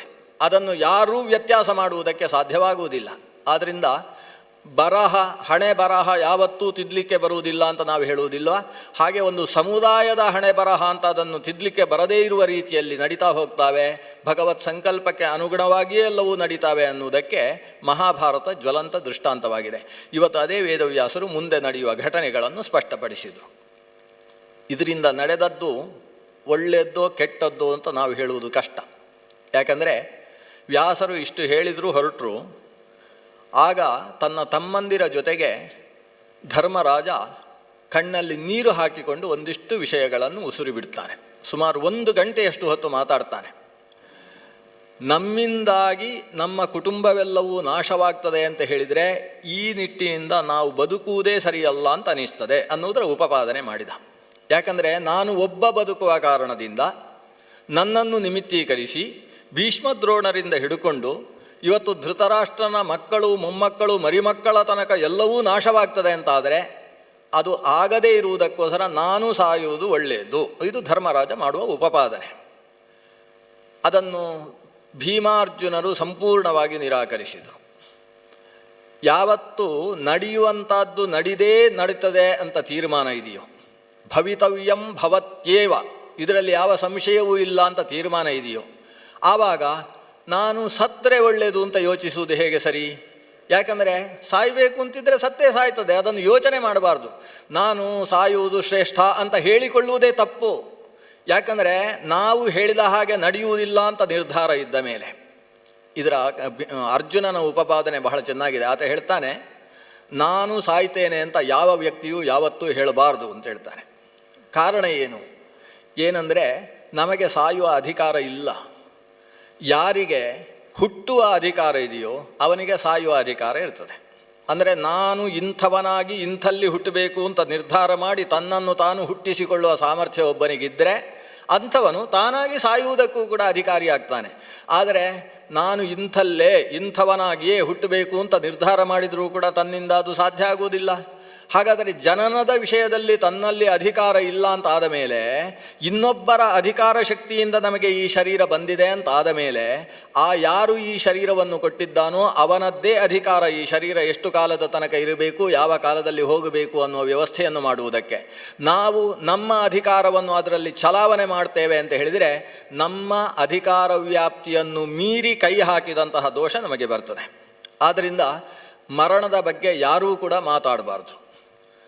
ದೇವರು ಕೊಟ್ಟ ಶರೀರ ಎಷ್ಟು ಕಾಲದ ತನಕ ಮತ್ತೊಬ್ಬರಿಗೆ ಒಳಿತು ಮಾಡುವುದಕ್ಕೆ ಸಾಧ್ಯವೋ, ಅಥವಾ ಈ ಆತ್ಮದ ಶ್ರೇಯಸ್ಸನ್ನು ಈ ಶರೀರದ ಮೂಲಕ ಹೇಗೆ ಉತ್ಕರ್ಷಕ್ಕೆ ತಂದುಕೊಳ್ಳುವುದಕ್ಕೆ ಸಾಧ್ಯವೋ ಅದಕ್ಕೆ ಬೇಕಾದ ಸಾಧನ ಪ್ರಕ್ರಿಯೆಯಲ್ಲಿ ತೊಡಗಿಸಿಕೊಳ್ಳಬೇಕೇ ಹೊರತು ಮರಣದ ಮಾತನ್ನು ಯಾರು ಆಡಬಾರ್ದು. ಇದು ಅರ್ಜುನ ದೃಢವಾಗಿ ಪ್ರತಿಪಾದನೆ ಮಾಡತಕ್ಕಂತಹ ವಿಷಯ. ಧರ್ಮರಾಜನಿಗೆ ಖುಷಿಯಾಗ್ತದೆ. ಯಾಕಂದರೆ ನಾನು ಹೇಳಬೇಕಾದ ವಿಷಯಕ್ಕಿಂತ ಹೆಚ್ಚು ವಿಷಯಗಳನ್ನು ಈ ತಮ್ಮಂದಿರು ಹೇಳ್ತಾ ಇದ್ದಾರಲ್ಲ, ಇವನಿಗೆ ಮನಸ್ಸಿನಲ್ಲಿ ಬೇಸರ. ಮುಂದೆ ಏನೋ ಅವನು ಹೇಳಬೇಕಾಗಿದೆ, ಅದಕ್ಕೆ ತನ್ನ ತಮ್ಮಂದಿರು ಅಸ್ತು ಅಂತ ಹೇಳಬೇಕು ಅನ್ನೋ ಉದ್ದೇಶದಿಂದ ಸಾಯುವ ಮಾತುಗಳನ್ನು ಹೇಳ್ತಾನೆ. ಕೆಲವರೆಲ್ಲ ಸಾಯುವ ಮಾತು ಯಾರ್ಯಾರು ಆಡ್ತಾರೋ ಅವರಿಗೆ ಸಾಯುವ ಉದ್ದೇಶ ಇರುವುದಿಲ್ಲ, ಮತ್ತು ಇನ್ನೊಬ್ಬರನ್ನು ಸ್ವಲ್ಪ ಬಗ್ಗಿಸಿ ತಾನು ಹೇಳಿದ ಹಾಗೆ ಕೇಳುವ ಹಾಗೆ ಮಾಡುವ ಉದ್ದೇಶ ಅಷ್ಟೇ ಇರುವುದು. ಅದೆಲ್ಲ ತನ್ನ ಅಸಾಮರ್ಥ್ಯವನ್ನು ತೋರ್ಪಡಿಸಿಕೊಂಡು ತಾನು ಸಮರ್ಥನಾಗುವುದಕ್ಕೆ ಬೇಕಾಗುವ ಒಂದು ಮಾಯಾಜಾಲವನ್ನು ಹೆಣೆಯುವ ಮಾತುಗಳಷ್ಟೇ. ಸಾಯುವ ಮಾತುಗಳಿಗೆ ನಿಜವಾದ ಆಂತರ್ಯ ಪಾರಮಾರ್ಥಿಕತೆ ಇರುವುದಿಲ್ಲ. ಇವನು ಅದೇ ರೀತಿಯ ಮಾತುಗಳನ್ನಾಡಿದ. ಕೊನೆಗೆ ಇವನ ಬೇಸರವನ್ನೆಲ್ಲ ನೋಡಿ ಭೀಮನೇ ಹೇಳ್ತಾನೆ, ಒಟ್ಟು ನೀನು ಏನು ಹೇಳಬೇಕು ಅಂತಿದೆ ಅದನ್ನು ಹೇಳು. ಆಗ ಧರ್ಮರಾಜ ಹೇಳ್ತಾನೆ, ತಮ್ಮಂದಿರೇ, ನನ್ನ ಈ ಮಾತಿಗೆ ನೀವು ವಿರೋಧ ಆಡಬಾರ್ದು. ನಾನು ಒಂದು ತೀರ್ಮಾನ ಮಾಡಿದ್ದೇನೆ. ನನ್ನ ಕಾರಣದಿಂದ ನಮ್ಮ ಕುಟುಂಬ ಎಲ್ಲ ಸಾಯ್ತದೆ ಅಂದರೆ ಇದಕ್ಕೆ ಕಾರಣ ಏನು? ಒಂದು ಮಹಾಯುದ್ಧ ಘಟಿಸ್ತದೆ ಅಂತ ಅರ್ಥ. ಮಹಾಯುದ್ಧ ಘಟಿಸುವುದಕ್ಕೆ ಕಾರಣ ಏನು? ನಾವು ಸಂಪಾದಿಸಿದ್ದನ್ನು ಇನ್ನೊಬ್ಬರು ಕೇಳಿದರೆ ಕೊಡುವುದಿಲ್ಲ ಅಂತ ಹೇಳಿದರೆ ಯುದ್ಧ ಆಗ್ತದೆ. ಯುದ್ಧಕ್ಕೆ ಯಾವತ್ತೂ ಕಾರಣ ಯಾವುದು ಅಂದರೆ ನಾಸ್ತಿ, ನಾ ಅನ್ನುವ ಮಾತು ಕಾರಣ. ನಾನು ಇನ್ನು ಮುಂದೆ ನನ್ನ ಯಾವ ಸಂಬಂಧಿಕರು ಏನು ಕೇಳಿದರೂ ಕೂಡ ಆಗುವುದಿಲ್ಲ ಅಂತ ಒಂದು ಮಾತು ಹೇಳುವುದಿಲ್ಲ. ಅವರು ಏನು ಕೇಳಿದರು, ನಿನ್ನ ಮೈಯಲ್ಲಿದ್ದ ಆಭರಣಗಳನ್ನೆಲ್ಲ ಕಿತ್ತುಕೊಡು, ಮೈಯಲ್ಲಿ ಹುಟ್ಟಿರುವ ಬಟ್ಟೆಯನ್ನು ಕೊಡು, ಅಸ್ತು ಅಂತ ಹೇಳ್ತೇನೆ ಹೊರತು ನಾ ಅಂತ ಹೇಳುವುದಿಲ್ಲ. ಯಾಕಂದರೆ ನಾನು ನಾ ಅಂತ ಹೇಳಿದೆ ಅಂತ ಆದರೆ ಅದರ ಪರಿಣಾಮ ಹಾಗಾದರೆ ಒಂದು ಕೈ ನೋಡೋಣ ಅಂತ ಯುದ್ಧ ಶುರುವಾಗ್ತದೆ. ಯುದ್ಧ ಘಟಿಸಿತು ಅಂತಾದರೆ ಈ ಭೀಮಾರ್ಜುನರು ಎಲ್ಲಿದ್ದಾರೋ ಅದರ ಮುಂದೆ ಇದ್ದವರೆಲ್ಲ ಸತ್ತು ಸುಣ್ಣವಾಗಿ ಹೋಗ್ತಾರೆ ಅಂತ ನಿಶ್ಚಯ. ಆದ್ದರಿಂದ ನಮ್ಮಿಂದಾಗಿ ಉಳಿದವರು ಸಾಯ್ತಾರೆ ಅಂತಾದರೆ ಅದಕ್ಕೆ ನಾನು ಕಾರಣನಾಗುವುದು ಅಂದರೆ ನಾ ಅಂತ ಹೇಳಿದರೆ ಕಾರಣನಾಗ್ತೇನೆ, ಹಾಗೆ ಮಾಡುವುದಿಲ್ಲ ನಾನು. ಇದಕ್ಕೆ ಅಣ್ಣನ ಮೇಲಿನ ಗೌರವದಿಂದ ತಮ್ಮಂದಿರು ಅಸ್ತು ಅಂತ ಹೇಳುತ್ತಾರೆ. ಬಹುಶಃ ಮುಂದಿನ ಇಡೀ ಮಹಾಭಾರತದ ಕಥಾನಕದಲ್ಲಿ ಧರ್ಮರಾಜ ಇವತ್ತು ಮಾಡಿದಂತಹ ಒಂದು ಮಾತು ಅಥವಾ ಪ್ರತಿಜ್ಞೆ ಅದು ಕಾರಣವಾಯಿತು ಅಂತ ಅನಿಸುತ್ತೆ. ದ್ಯೂತ ಪರ್ವದ ಪ್ರಾರಂಭದ ಅಧ್ಯಾಯದಲ್ಲಿ ಈ ಕಥೆ ಬರ್ತದೆ. ಇಲ್ಲಿಂದ ಹಸ್ತಿನಪುರದಲ್ಲಿ ಏನು ಘಟಿಸಿತು ಅನ್ನುವ ವಿಸ್ತಾರವಾದ ಕಥೆಯನ್ನು ಮಹಾಭಾರತ ಹೇಳಿದೆ. ನಾನು ಅದನ್ನು ಹೆಚ್ಚು ವಿಸ್ತಾರ ಮಾಡುವುದಿಲ್ಲ, ಯಾಕಂದರೆ ಆ ಕಥೆ ಕೇಳಿದರೆ ನಮಗೆ ತುಂಬ ಬೇಸರ ಆಗ್ತದೆ. ಇಡೀ ಕಥೆಯ ಸರ್ವಸ್ವ ಏನಿದೆ ಅಂತೇಳಿದರೆ, ಸಾಮಾನ್ಯ ಒಬ್ಬ ಮನುಷ್ಯನ ಮನಸ್ಥಿತಿ ಹೇಗಿರ್ತದೆ ಅನ್ನೋದನ್ನು ವರ್ಣಿಸಿಕೊಂಡು ಹೋಗ್ತದೆ. ತನಗೆ ಆಪ್ತರಾದಂತಹ ವ್ಯಕ್ತಿಗಳಲ್ಲಿ ಅಥವಾ ತನ್ನ ದಾಯಾದಿಗಳಲ್ಲಿ, ದೊಡ್ಡಪ್ಪ ಚಿಕ್ಕಪ್ಪರ ಮಕ್ಕಳು ದಾಯಾದಿಗಳು ಅಂತ ಕರೀತೇವೆ, ಈ ದಾಯಾದಿಗಳಲ್ಲಿ ಉತ್ಕರ್ಷವನ್ನು ಕಂಡವನಿಗೆ ತಾನು ಅಂತಹ ಉತ್ಕರ್ಷವನ್ನು ಪಡೆಯಲಾಗದೇ ಹೋದಾಗ ಏನಾದರೂ ಮಾಡಿ ಅದನ್ನು ಎಳ್ಕೊಳ್ಬೇಕು ಅನ್ನುವ ಮನಸ್ಥಿತಿ ಉಂಟಾಗ್ತದೆ. ಇದು ಒಂದು ರೀತಿಯ ಮನಃಶಾಸ್ತ್ರ, ಸೈಕಾಲಜಿ. ದಾಯಾದಿಗಳಲ್ಲಿ ಇದು ಉಂಟಾಗೋದು. ಯಾರೋ ದೂರದ ಸಂಬಂಧಿಗಳಲ್ಲಿ ಇದು ಉಂಟಾಗೋದಿಲ್ಲ. ಅವರು ಅಷ್ಟು ಉತ್ಕರ್ಷ ಹೋಗಿದ್ದಾರೆ ಅಂದರೆ ಇವಾಗ ಹೇಳ್ತಾನೆ, ನನ್ನ ಅಜ್ಜನ 3ನೇ ತಮ್ಮನ 4ನೇ ಮಗಳ ಗಂಡ ಆಗಬೇಕವ, ಹೀಗೆ ಇವತ್ತು ಪ್ರಧಾನಿಯಾಗಿದ್ದಾನೆ ಅಂತ ಹೇಳಿಕೊಳ್ತಾ ಇರ್ತಾನೆ, ಖುಷಿ ಪಡ್ತಾನೆ. ಎಷ್ಟೋ ದೂರದ ಸಂಬಂಧಿಕರು ಮೇಲಕ್ಕೆ ಬಂದರೆ ಇವನಿಗೆ ಖುಷಿ. ಆದರೆ ಇವನ ತಂದೆಯ ಅಣ್ಣನ ಮಕ್ಕಳು ಅವರು ಹಾಗೆಲ್ಲ ಬಂದಿದ್ದಾರೆ, ನಮ್ಮಲ್ಲಿ ಅಂಥದ್ದಿಲ್ಲ ಅಂತ ಅನಿಸಿದ ಕೂಡಲೇ ಒಳಗಿಂದ ಒಂದು ರೀತಿಯ ಹುಳಿ ಗಂಟು ಕಟ್ಟುವುದಕ್ಕೆ ಪ್ರಾರಂಭ ಆಗ್ತದೆ. ತುಳು ಭಾಷೆಯಲ್ಲಿ ಪುಳಿಗಂಟು ಅಂತ ಭಾಳ ಒಳ್ಳೆಯ ಶಬ್ದದಲ್ಲಿ ಅದನ್ನು ಬಳಕೆ ಮಾಡಿದ್ದಾರೆ. ಒಳಗಿನಿಂದ ಮಾತ್ಸರ್ಯ, ಹೊಟ್ಟೆ ಕಿಚ್ಚು ಅನ್ನುವುದು ಪ್ರಾರಂಭ ಆಗ್ತದೆ. ಈ ಕಿಚ್ಚು ಕೆಲವು ಸಲ ಬೆಳೆದು ಬೆಳೆದು ಬೆಳೆದು ಆ ವ್ಯಕ್ತಿ ಕಂಡಲ್ಲಿ ಸುಟ್ಟು ಹಾಕಬೇಕು ಅನ್ನುವಲ್ಲಿ ತನಕ ಬೆಳೆದು ಬಿಡ್ತದೆ. ವಸ್ತುತಃ ದುರ್ಯೋಧನ ಮೊದಲಾದಂತಹ ಈ ಕುಟುಂಬ ಏನಿದೆ, 100 ಜನ ಕೌರವರು, ಅವರು ಮಾತ್ಸರ್ಯದ ಪಿಂಡಗಳಾಗಿಯೇ ಆವಿರ್ಭವಿಸಿದ್ದು ಅನ್ನುವುದನ್ನು ಮಹಾಭಾರತ ಪ್ರಾರಂಭದಲ್ಲಿ ವರ್ಣಿಸಿದೆ. ಆ ಮಾತ್ಸರ್ಯ ಮಡುಗಟ್ಟಿತ್ತು, ಆದರೆ ಅದು ಪೂರ್ಣವಾಗಿ ಈಗ ಪಾಂಡವರ ಮೇಲೆ ಕೇಂದ್ರೀಕೃತವಾಗಿತ್ತು. ದುರ್ಯೋಧನ ಮಾತ್ಸರ್ಯವನ್ನು ಬೆಳೆಸಿಕೊಳ್ಳುವುದಕ್ಕೆ ಏನೇನು ಕಾರಣಗಳು ಬೇಕೋ ಅವೆಲ್ಲವೂ ಪಾಂಡವರ ಕಡೆಯಲ್ಲಿದ್ದವು. ಆತ ತಾನು ಎಂತಹ ಐಶ್ವರ್ಯವನ್ನು ಬಯಸಿದ್ದನೋ ಅದರ 100 ಪಟ್ಟು ಹೆಚ್ಚು ಐಶ್ವರ್ಯವನ್ನು ಪಾಂಡವರು ಇವತ್ತು ಇಂದ್ರಪ್ರಸ್ಥದಲ್ಲಿ ಪಡೆದು ಬಿಟ್ಟಿದ್ದರು. ಇಡೀ ಈ ಕುರು ವಂಶಕ್ಕೆ ಸಂಬಂಧಪಟ್ಟಂತಹ ರಾಜ್ಯ ಅದರಲ್ಲಿ ಭಾಗವೇ ಆಗಬಾರದು ಅನ್ನೋದು ದುರ್ಯೋಧನನ ಮನಸ್ಥಿತಿಯಾಗಿತ್ತು. ಪೂರ್ಣವಾದ ರಾಜ್ಯಕ್ಕೆ ನಾನು ಅಧಿಪನಾಗಬೇಕು ಅನ್ನುವ ದೃಷ್ಟಿಕೋನ ಅವನಲ್ಲಿತ್ತು. ಆದರೆ ಅನಿವಾರ್ಯವಾದಂತಹ ಕಾರಣಗಳಿಂದ ಧರ್ಮರಾಜನಿಗೆ ಅರ್ಧ ಭಾಗ ಹೋಗಿ ಸೇರಿತು. ಖಾಂಡವ ಪ್ರಸ್ಥದ ಭಾಗ ಧರ್ಮರಾಜನ ಕೈಯಲ್ಲಿ ಸೇರಿತು. ಅಲ್ಲಿ ಸೇರಿದ ಮೇಲೆ ಅವರು ಈ ಹಸ್ತಿನಪುರಕ್ಕೆ ಸಾಮಂತರ ಹಾಗೆ ಕಪ್ಪವನ್ನು ಕೊಟ್ಟುಕೊಂಡು ಇರ್ತಾರೆ ಅಂತ ಭಾವಿಸಿದ್ದ ದುರ್ಯೋಧನ. ಆದರೆ ಯಾವಾಗ ಅಲ್ಲಿ ರಾಜಸೂಯ ಮಹಾಯಾಗ ನಡೆಯಿತು, ಆ ರಾಜಸೂಯ ಯಾಗದ ಕೊನೆಯಲ್ಲಿ ಆತನ ಮೇಲೆ ಋಷಿಗಳು ಮತ್ತು ಚಕ್ರವರ್ತಿಗಳು ಸೇರಿ ಅಭಿಷೇಕ ಮಾಡಿ ಚಕ್ರವರ್ತಿ ಅಂತ ಆತನನ್ನು ಕೊಂಡಾಡಿದರು. ಧರ್ಮರಾಜ ಸಾಮ್ರಾಟನಾದಾಗ ದುರ್ಯೋಧನನ ಹೊಟ್ಟೆ ಕಿಚ್ಚು ಜಾಸ್ತಿ ಆಗುವುದಕ್ಕೆ ಪ್ರಾರಂಭ ಆಯಿತು. ರಾಜಸೂಯ ಯಾಗ ಅದಕ್ಕೆ ಇನ್ನಷ್ಟು ತುಪ್ಪ ಸುರಿಯಿತು. ರಾಜಸೂಯ ಯಾಗದಲ್ಲಿ ಬಂದಂತಹ ಎಲ್ಲ ರಾಜರುಗಳು ಉಡುಗೊರೆಯನ್ನು ತಂದು ಅರ್ಪಿಸುವುದಕ್ಕೆ, ಅರ್ಪಿಸಿದ ಉಡುಗೊರೆಯನ್ನು ತೆಗೆದು ಒಳಗಿಡುವುದಕ್ಕೆ ಈ ದುರ್ಯೋಧನನನ್ನೇ ನಿಯಮಿಸಿದರು. ಅದಕ್ಕೆ ಕಾರಣ ನಮ್ಮ ದೊಡ್ಡ ಮಗ ಇಲ್ಲಿಯ ಹಸ್ತಿನಪುರದ ಸಮ್ರಾಟನಿದ್ದಾನೆ, ಅವನು ಆ ಕೆಲಸ ಮಾಡುವುದು ಉಚಿತ ಅನ್ನುವ ಕಾರಣದಿಂದ ಕೊಟ್ಟಿದ್ದರು. ಆದರೆ ಬಂದಂತಹ ಐಶ್ವರ್ಯವನ್ನು ನೋಡ್ತಾ ನೋಡ್ತಾ ನೋಡ್ತಾ ಆತ ಹೇಳ್ತಾನೆ, ಅಗ್ನೇರಪತ್ಯಮಿತಿ ಹೇಮ ಯದಾಹುರೇತತ್. ಈ ಬಂಗಾರವನ್ನು ಬೆಂಕಿಯ ಮಗು ಅಂತ ಕರೀತಾರೆ ಶಾಸ್ತ್ರದಲ್ಲಿ. ವೇದದಲ್ಲಿ ಒಂದು ಮಾತಿದೆ, ಅಗ್ನೇರಪತ್ಯಂ ಪ್ರಥಮಂ ಸುವರ್ಣಂ ಅಂತ. ಬಂಗಾರ ಅನ್ನೋದು ಅಗ್ನಿಯ ಮೊದಲ ಮಗ ಅಂತ. ಅಗ್ನಿಯ ಮಗ ಅಂತ ಕರೆಯುವುದು ಅದಕ್ಕೆ ಅಗ್ನಿಗೆ ಸಂಬಂಧಪಟ್ಟಂತಹ ಒಂದು ಬಣ್ಣ ಇದೆ, ಅಗ್ನಿಯ ಹಾಗೆ ಪ್ರಜ್ವಲಿಸತಕ್ಕಂತಹ ಆಂತರ್ಯ ಇದೆ ಬಂಗಾರದಲ್ಲಿ ಅಂತ. ಆದರೆ ಇವ ಹೇಳ್ತಾನೆ, ಅದು ನಿಜವಾಗಿಯೂ ಅಗ್ನಿಯ ಮಗು ಅಂತ ನನಗೆ ಗೊತ್ತಾಗ್ತಾ ಉಂಟು. ಯಾಕಂದರೆ ನಾನು ಆ ಬಂಗಾರವನ್ನು ಹೊಟ್ಟೆಯ ಒಳಗೆ ಹಾಕಿಕೊಂಡಾಗ ಒಳಗೆ ಸುಡುವುದಲ್ಲ, ಅಲ್ಲಿ ಧರ್ಮರಾಜನ ಕೊಠಾರದಲ್ಲಿ ಬಂದು ಬಿದ್ದಂತಹ ಐಶ್ವರ್ಯ ರತ್ನ ಬಂಗಾರ ಅದನ್ನು ಯೋಚನೆ ಮಾಡಿದರೆ ಸಾಕು, ನನ್ನ ಹೊಟ್ಟೆ ಉರಿತಾ ಇದೆ. ಆದ್ದರಿಂದ ಅದು ಬೆಂಕಿ ಅನ್ನೋದು ನನಗೆ ಅನುಭವಕ್ಕೆ ಬರ್ತಾ ಇದೆ ಅಂತ ಹೇಳ್ತಾನೆ ದುರ್ಯೋಧನ. ಅಲ್ಲಿಯ ಐಶ್ವರ್ಯ ಜೊತೆಗೆ ತಾನು ಯಾವ ಹೆಣ್ಣು ಮಗಳನ್ನು ಮದುವೆಯಾಗಬೇಕು ಅಂತ ಬಯಸಿದ್ನೋ ಅದೆಲ್ಲ ಕೈತಪ್ಪಿ ಪಾಂಡವರ ಕಡೆಗೇ ಹೋದದ್ದು ಇನ್ನಷ್ಟು ಹೊಟ್ಟೆ ಕಿಚ್ಚಿಗೆ ಕಾರಣ ಆಗಿ ಹೋಗಿತ್ತು. ಆತ ಸ್ವತಃ ಕರ್ಣನನ್ನು ಮುಂದಿಟ್ಟುಕೊಂಡು ಪಾಂಚಾಲ ದೇಶದ ಮತ್ಸ್ಯ ಯಂತ್ರವನ್ನು ಭೇದಿಸಿ ಆ ಮೂಲಕ ಹೆಣ್ಣನ್ನು ಪಡಿಬೇಕು ಅಂತ ಆಲೋಚಿಸಿದರೆ ಅದು ಅರ್ಜುನನ ಪಾಲಾಯಿತು, ಪಂಚ ಪಾಂಡವರ ಪಾಲಾಗಿ ಹೋಯಿತು. ಬಲರಾಮನ ಕೈಯ ಮೇಲೆ ಕೈ ಇಟ್ಟು ಅವನಿಂದ ಆಶ್ವಾಸನೆ ಪಡೆದು ನಿನ್ನ ತಂಗಿಯನ್ನು ನನಗೇ ಕೊಟ್ಟು ಮದುವೆ ಮಾಡಬೇಕು ಅಂತ ಒಪ್ಪಂದ ಮಾಡಿಕೊಂಡರೂ ಅರ್ಜುನ ಚಾತುರ್ಮಾಸ್ಯ ಕಾಲದಲ್ಲಿ ಸನ್ಯಾಸಿಯ ವೇಷದಲ್ಲಿ ಹೋಗಿ ಸುಭದ್ರೆಯನ್ನು ಕೂಡ ವಿವಾಹವಾಗಿ ಬಂದ. ಇವನು ಏನನ್ನು ಬಯಸಿದ ಅದೆಲ್ಲ ಕೈ ತಪ್ಪಿ ಪಾಂಡವರ ಪಾಲಿಗೆ ಹೋಗ್ತಾ ಇದೆ. ಇಷ್ಟಾಗಿ ದುರ್ಯೋಧನನಿಗೆ ಸಹಿಸುವುದಕ್ಕೆ ಸಾಧ್ಯ ಆಗ್ತಾ ಇಲ್ಲ. ಇದರ ಮಧ್ಯದಲ್ಲಿ ಅವಮಾನ ಪ್ರಕರಣ ಬೇರೆ ನಡೆಯಿತು. ಸಭೆಯ ಮಧ್ಯದಲ್ಲಿ ವೇದವ್ಯಾಸರ ಸನ್ನಿಧಾನದಲ್ಲಿ ಪಾಂಡವರು ಕುಳಿತು ಚರ್ಚೆ ಮಾಡ್ತಾ ಇರಬೇಕಾದರೆ ನಿಜವಾಗಿ ದುರ್ಯೋಧನನು ಕೂಡ ಬರಬೇಕಿತ್ತು ಅಲ್ಲಿಗೆ. ಅವನು ಅತ್ಯಂತ ಆಪ್ತ ಸಂಬಂಧಿ, ಅವನು ಕುಳಿತು ಸ್ವಲ್ಪ ಪಟ್ಟಾಂಗ ಹೊಡೆದು ಮಾತಾಡಿ ಖುಷಿಪಟ್ಟು ಹೊರಡಬೇಕಿತ್ತು. ಆದರೆ ಅವನಿಗೆ ಪಾಂಡವರನ್ನು ಕಂಡ್ರೆ ಮೈ ಉರಿಯುವುದಕ್ಕೆ ಶುರು. ಇವರ ಪಕ್ಕದಲ್ಲಿ ಸೇರ್ತಾ ಇರಲಿಲ್ಲ. ಇವರು ಕುಳಿತು ಸಭೆಯಲ್ಲಿ ಚಿಂತನೆ ಮಾಡ್ತಾ ಇರುವಾಗ ಅವ ಕೈಯಲ್ಲಿ ಕತ್ತಿ ಹಿಡ್ಕೊಂಡು ತನ್ನ ತಮ್ಮನಾದ ದುಶ್ಯಾಸನನ ಜೊತೆಗೆ ಸಭಾ ಪರಿವೀಕ್ಷಣೆಗೋಸ್ಕರ ಬಂದ. ಅವನ ಉದ್ದೇಶ ಏನು? ನಾನು ಸಭಾ ಪರಿವೀಕ್ಷಣೆಗೆ ಬಂದಾಗ ಇಲ್ಲಿ ಪಾಂಡವರು ವ್ಯಾಸರು ಎಲ್ಲರೂ ಎದ್ದು ನಿಂತು ನನ್ನ ಹತ್ರ ಬರಬೇಕು. ಬಂದು ಏನು ದುರ್ಯೋಧನನನ್ನು ಅವನು ಬನ್ನಿ ತೋರಿಸ್ತೇನೆ ಅಂತ ಹೇಳಿ ಸ್ವತಃ ಧರ್ಮರಾಜನೇ ಸಭೆಯನ್ನೆಲ್ಲ ಪರಿಚಯ ಮಾಡಿಸಿಕೊಡಬೇಕು. ಹೀಗೆ ಕೆಲವರಿಗೆ ಒಳಗಿಂದ ಒಂದು ವಿಚಿತ್ರವಾದ ಹಮ್ಮು ಇರ್ತದೆ. ಅದು ನಾನು ಬಂದರೆ ಸಾಕು, ಎಲ್ಲರೂ ಒಂದು ಸಲ ಎದ್ದು ನಿಲ್ಲಬೇಕು, ಎಲ್ಲರೂ ನನ್ನನ್ನೇ ಪ್ರಧಾನವಾಗಿ ಪರಿಗಣಿಸಬೇಕು. ದುರ್ಯೋಧನನ ಮನಸ್ಥಿತಿ ಅಂಥದ್ದು. ಆದರೆ ಪಾಂಡವರು ದುರ್ಯೋಧನ ಬಂದದ್ದನ್ನು ಕಂಡರು. ಆದರೆ ವ್ಯಾಸರು ಮತ್ತು ಭಗವಂತ ಕೃಷ್ಣ ಸನ್ನಿಧಾನದಲ್ಲಿರಬೇಕಾದರೆ ನಾನು ಎದ್ದು ಅವರನ್ನು ಆಧರಿಸುವುದು ಸರಿಯಲ್ಲ ಅನ್ನುವ ಪ್ರಜ್ಞೆ ಪಾಂಡವರಲ್ಲಿದೆ. ಆದ್ದರಿಂದ ವ್ಯಾಸರ ಜೊತೆಗೆ ಕೃಷ್ಣನ ಜೊತೆಗೆ ಸಂವಾದದಲ್ಲಿ ಅವರು ತೊಡಗಿದ್ದಾರೆ. ಶ್ರೀಕೃಷ್ಣನ ಸಮಗ್ರ ಸ್ತ್ರೀ ಪರಿವಾರ ಅಲ್ಲಿದೆ.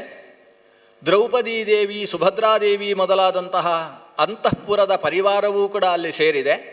ಇಂತಹ ಪ್ರಸಂಗದಲ್ಲಿ ಅಲ್ಲಿಗೆ ಆಗಮಿಸಿರ್ತಕ್ಕಂತಹ ದುರ್ಯೋಧನ ತಾನು ತಲೆ ಎತ್ತಿಕೊಂಡು ಸಭಾ ಪರಿವೀಕ್ಷಣೆ ಮಾಡಿದ. ಈ ತಲೆ ಎತ್ತಿಕೊಂಡು ನಡೆಯುವುದು ಅನ್ನುವುದೇ ಸ್ವಲ್ಪ ಅಪಘಾತಕ್ಕೆ ಕಾರಣವಾಗುವಂಥದ್ದು. ಈ ಮೀಸೆ ಬಂದವನಿಗೆ ದೇಶ ಕಾಣುವುದಿಲ್ಲ ಅಂತ ಕನ್ನಡದಲ್ಲಿ ಒಂದು ಗಾದೆ ಉಂಟು. ಬಹುಶಃ ಅದು ನೆಲಕ್ಕೆ ಅಡ್ಡ ಆಗುವುದರಿಂದ ದೇಶ ಕಾಣದೇ ಇರುವುದು ಅಂತ ಅನಿಸುತ್ತೆ. ಈ ಅಹಂಕಾರದ ಕಾರಣದಿಂದ ಮನುಷ್ಯನಿಗೆ ದೊಡ್ಡವರು ಯಾರೂ ಕಾಣಿಸುವುದಿಲ್ಲ.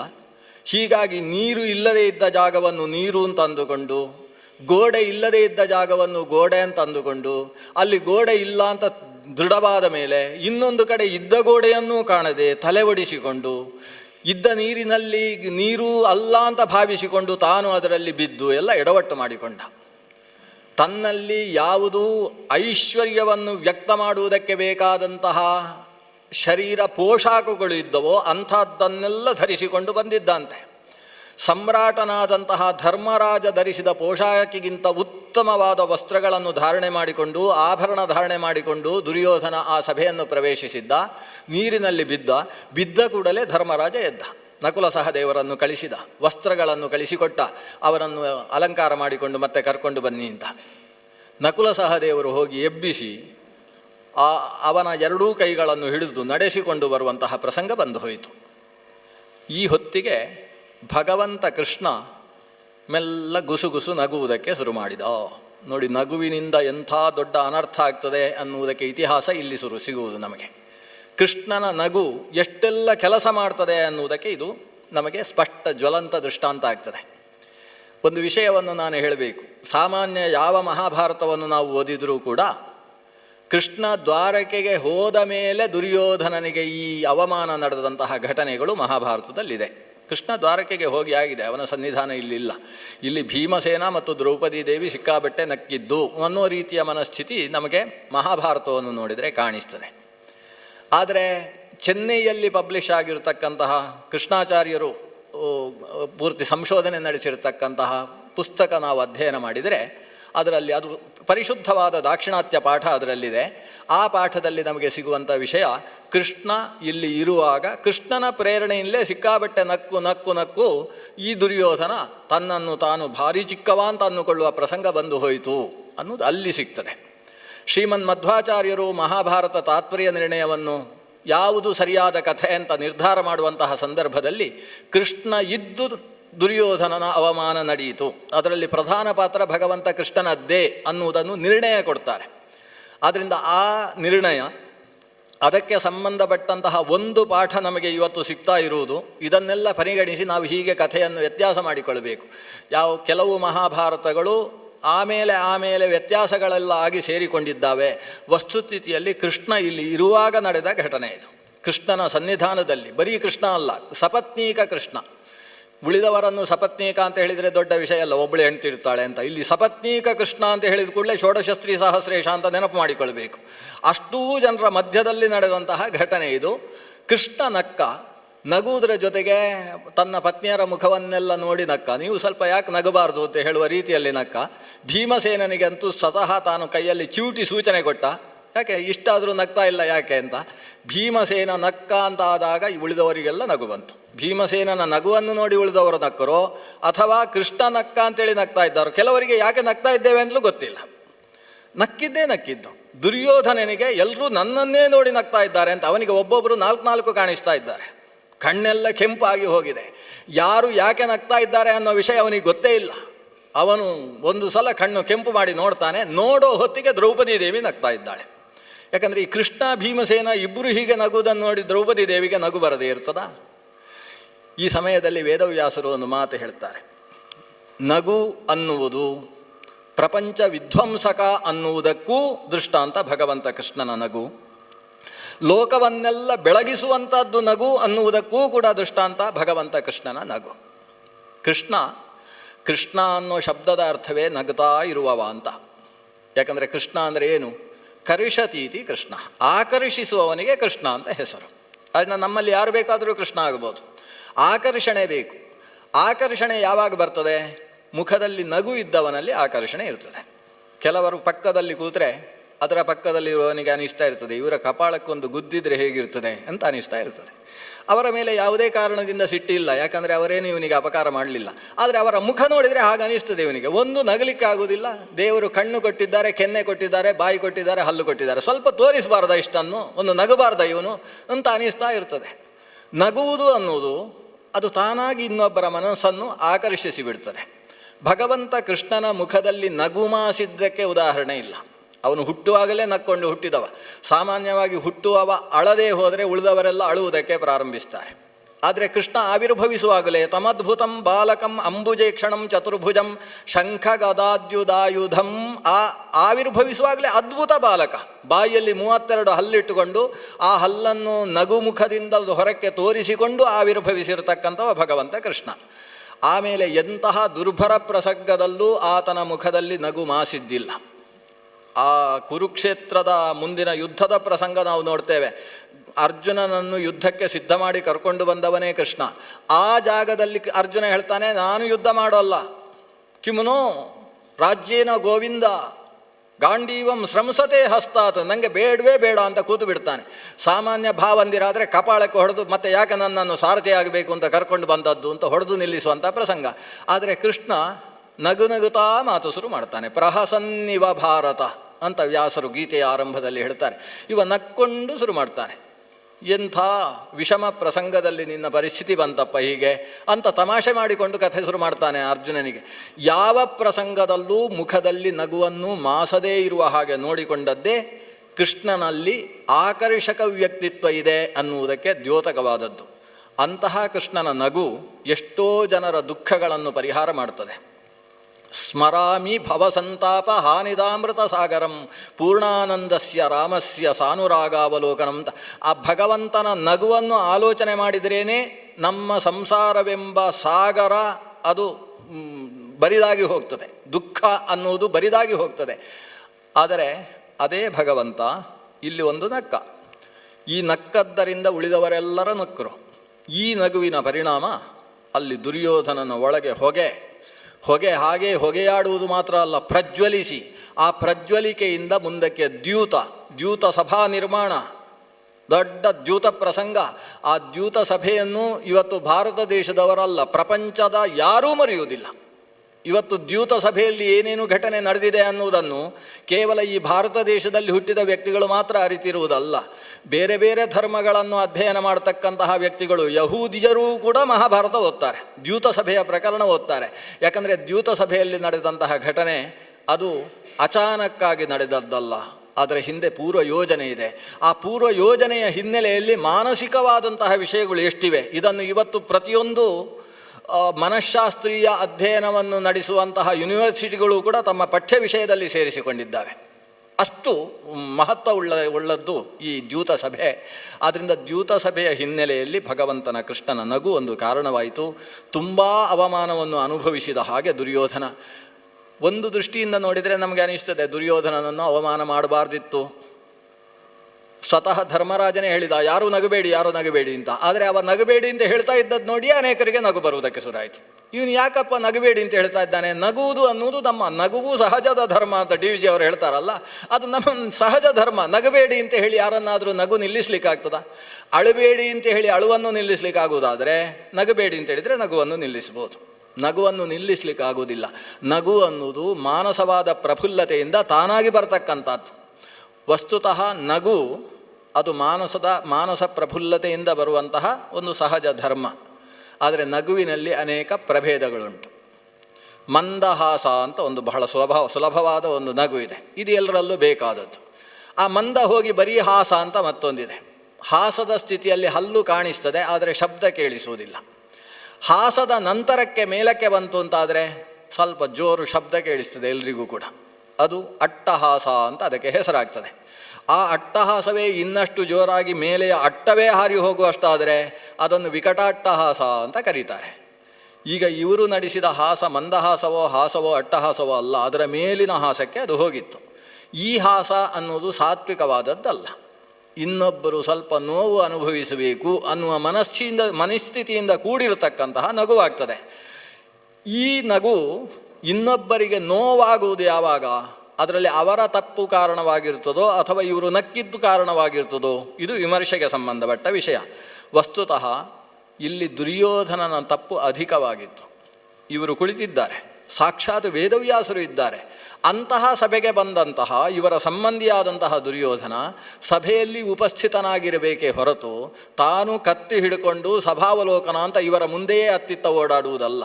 ಇದು ಸಭಾ ಮರ್ಯಾದೆ ಅಲ್ಲ, ಮರ್ಯಾದೆಯನ್ನು ಮೀರಿದಂತಹ ವ್ಯಕ್ತಿ ವಸ್ತುತಃ ಯಾರಾದರೂ ಈ ಸಭೆಯನ್ನು ಬಲ್ಲವರನ್ನು ಮಾರ್ಗದರ್ಶಕರನ್ನಾಗಿ ಕರೆದುಕೊಂಡು ಹೋಗಬಹುದಿತ್ತು.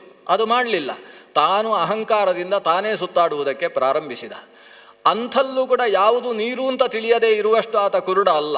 ಆದರೆ ತುಂಬಿದ್ದಂತಹ ಅಹಂಕಾರ, ಒಳಗಿದ್ದಂತಹ ಮಾತ್ಸರ್ಯ ಇವುಗಳೆಲ್ಲ ಸೇರಿ ಅವನನ್ನು ಕುರುಡನನ್ನಾಗಿಸಿ ಬಿಟ್ಟಿತ್ತು.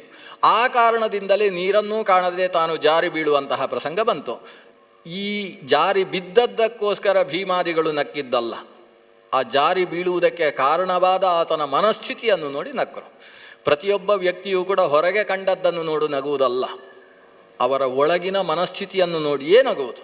ಈತನ ಮನಸ್ಥಿತಿ ಅಷ್ಟು ದುಷ್ಟವಾದ ಕಾರಣದಿಂದ ಯದ್ವಾ ತದ್ವಾ ನಕ್ಕಿದ್ದಾರೆ.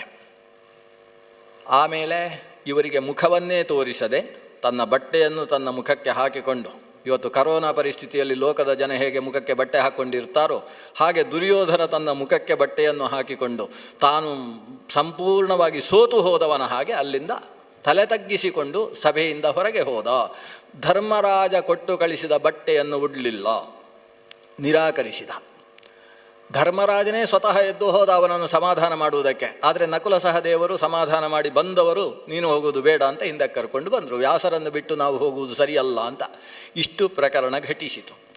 ಇದರ ಪರಿಣಾಮವೇ ಮುಂದಕ್ಕೆ ಹಸ್ತಿನಪುರದಲ್ಲಿ ಮತ್ತೊಂದು ದೊಡ್ಡ ಸಭಾಮಂದಿರದ ನಿರ್ಮಾಣ. ದುರ್ಯೋಧನ ಮರುದಿವಸ ಮನೆಯಲ್ಲಿ ಕೂತುಕೊಳ್ಳಿಲ್ಲ. ಇಂದ್ರಪ್ರಸ್ಥದಿಂದ ಆ ಕ್ಷಣದಲ್ಲಿ ಹೊರಡುವ ವ್ಯವಸ್ಥೆಯನ್ನು ಮಾಡಿದ. ದಾರಿಯಲ್ಲಿ ಶಕುನಿಯ ಜೊತೆಗೆ ಕರ್ಣನ ಜೊತೆಗೆ ದುಶ್ಯಾಸನನನ್ನು ಮುಂದಿಟ್ಟುಕೊಂಡು ಭಾರೀ ಬೇಸರದ ಮಾತುಗಳನ್ನು ಆಡ್ತಾನೆ. ಸಾಯುವ ಮಾತುಗಳನ್ನೆಲ್ಲ ಹೇಳ್ತಾನೆ. ಇದು ದುರ್ಯೋಧನನ ಪಲ್ಲವಿ. ನಾನು ಸಾಯ್ತೇನೆ ಅನ್ನುವುದು ಅವನ ಪಲ್ಲವಿ. ಅವನಿಗೇನಾದರೂ ಬೇಳೆ ಬೇಯಿಸಿಕೊಳ್ಳಬೇಕು ಅಂದರೆ ಆ ಮಾತು ಹೇಳ್ತಾನೆ ಅವ ಅಂತ ಅರ್ಥ. ಶಕುನಿ ಆತನ ಕಣ್ಣೀರನ್ನು ತನ್ನ ಉತ್ತರೀಯ ವಸ್ತ್ರದಲ್ಲಿ ಒರೆಸಿ ಅವನ ಎದೆಯನ್ನೆಲ್ಲ ನೀವಿಕೊಂಡು ಸಮಾಧಾನ ಮಾಡಿಕೋ, ನಿನಗೆ ಯಾರು ಅವಮಾನ ಮಾಡಿದ್ದಾರೆ ಅವರೆಲ್ಲ ನಿನ್ನ ಪಾದತಲದಲ್ಲಿ ಬೀಳುವ ಹಾಗೆ ನಾನು ಮಾಡ್ತೇನೆ ಅಂತ ಒಂದು ಆಶ್ವಾಸನೆ ಕೊಟ್ಟ.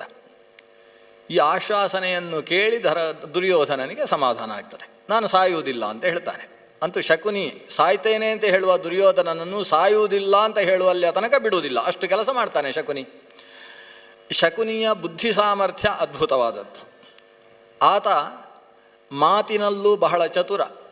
ನಮಗೆ ಮಹಾಭಾರತವನ್ನು ಸಮಗ್ರ ಅಧ್ಯಯನ ಮಾಡಿದಾಗ ಅತ್ಯಂತ ಚತುರ ವಾಕ್ಶಕ್ತಿಯವರು ಅಂತ ಕಾಣಿಸಿದರೆ ಮೊದಲನೆಯ ಸ್ಥಾನ ಭಗವಂತ ಕೃಷ್ಣನಿಗೆ. ಇದರಲ್ಲಿ ಪ್ರಶ್ನೆ ಇಲ್ಲ. ಅತ್ಯಂತ ಸಾತ್ವಿಕವಾದ, ಅತಿ ಸುಲಲಿತವಾದ, ಏನು ಶುರು ಮಾಡಿ ಹೇಗೆ ನಿಲ್ಲಿಸಬೇಕು, ಎದುರಿಗಿದ್ದಂತಹ ವ್ಯಕ್ತಿಗಳು ನನ್ನ ಮಾತಿಗೆ ಪೂರ್ತಿ ಒಪ್ಪಿಗೆ ಸೂಚಿಸಬೇಕು ಅಂತಾದರೆ ಅದು ಯಾವ ರೀತಿಯಲ್ಲಿ ವರ್ಣನೆ ಇರಬೇಕು ಅನ್ನುವುದನ್ನು ಜೋಡಿಸಿಕೊಳ್ಳುವ ವಿಧಾನ ಅದು ಕೃಷ್ಣನನ್ನು ನೋಡಿ ಕಲಿಬೇಕು. ನಾವು ಯಾವಾಗ ಹೇಗೆ ಮಾತಾಡಬೇಕು ಅದಕ್ಕೆ ಕೃಷ್ಣನೇ ನಮಗೆ ಮಾರ್ಗದರ್ಶಕ.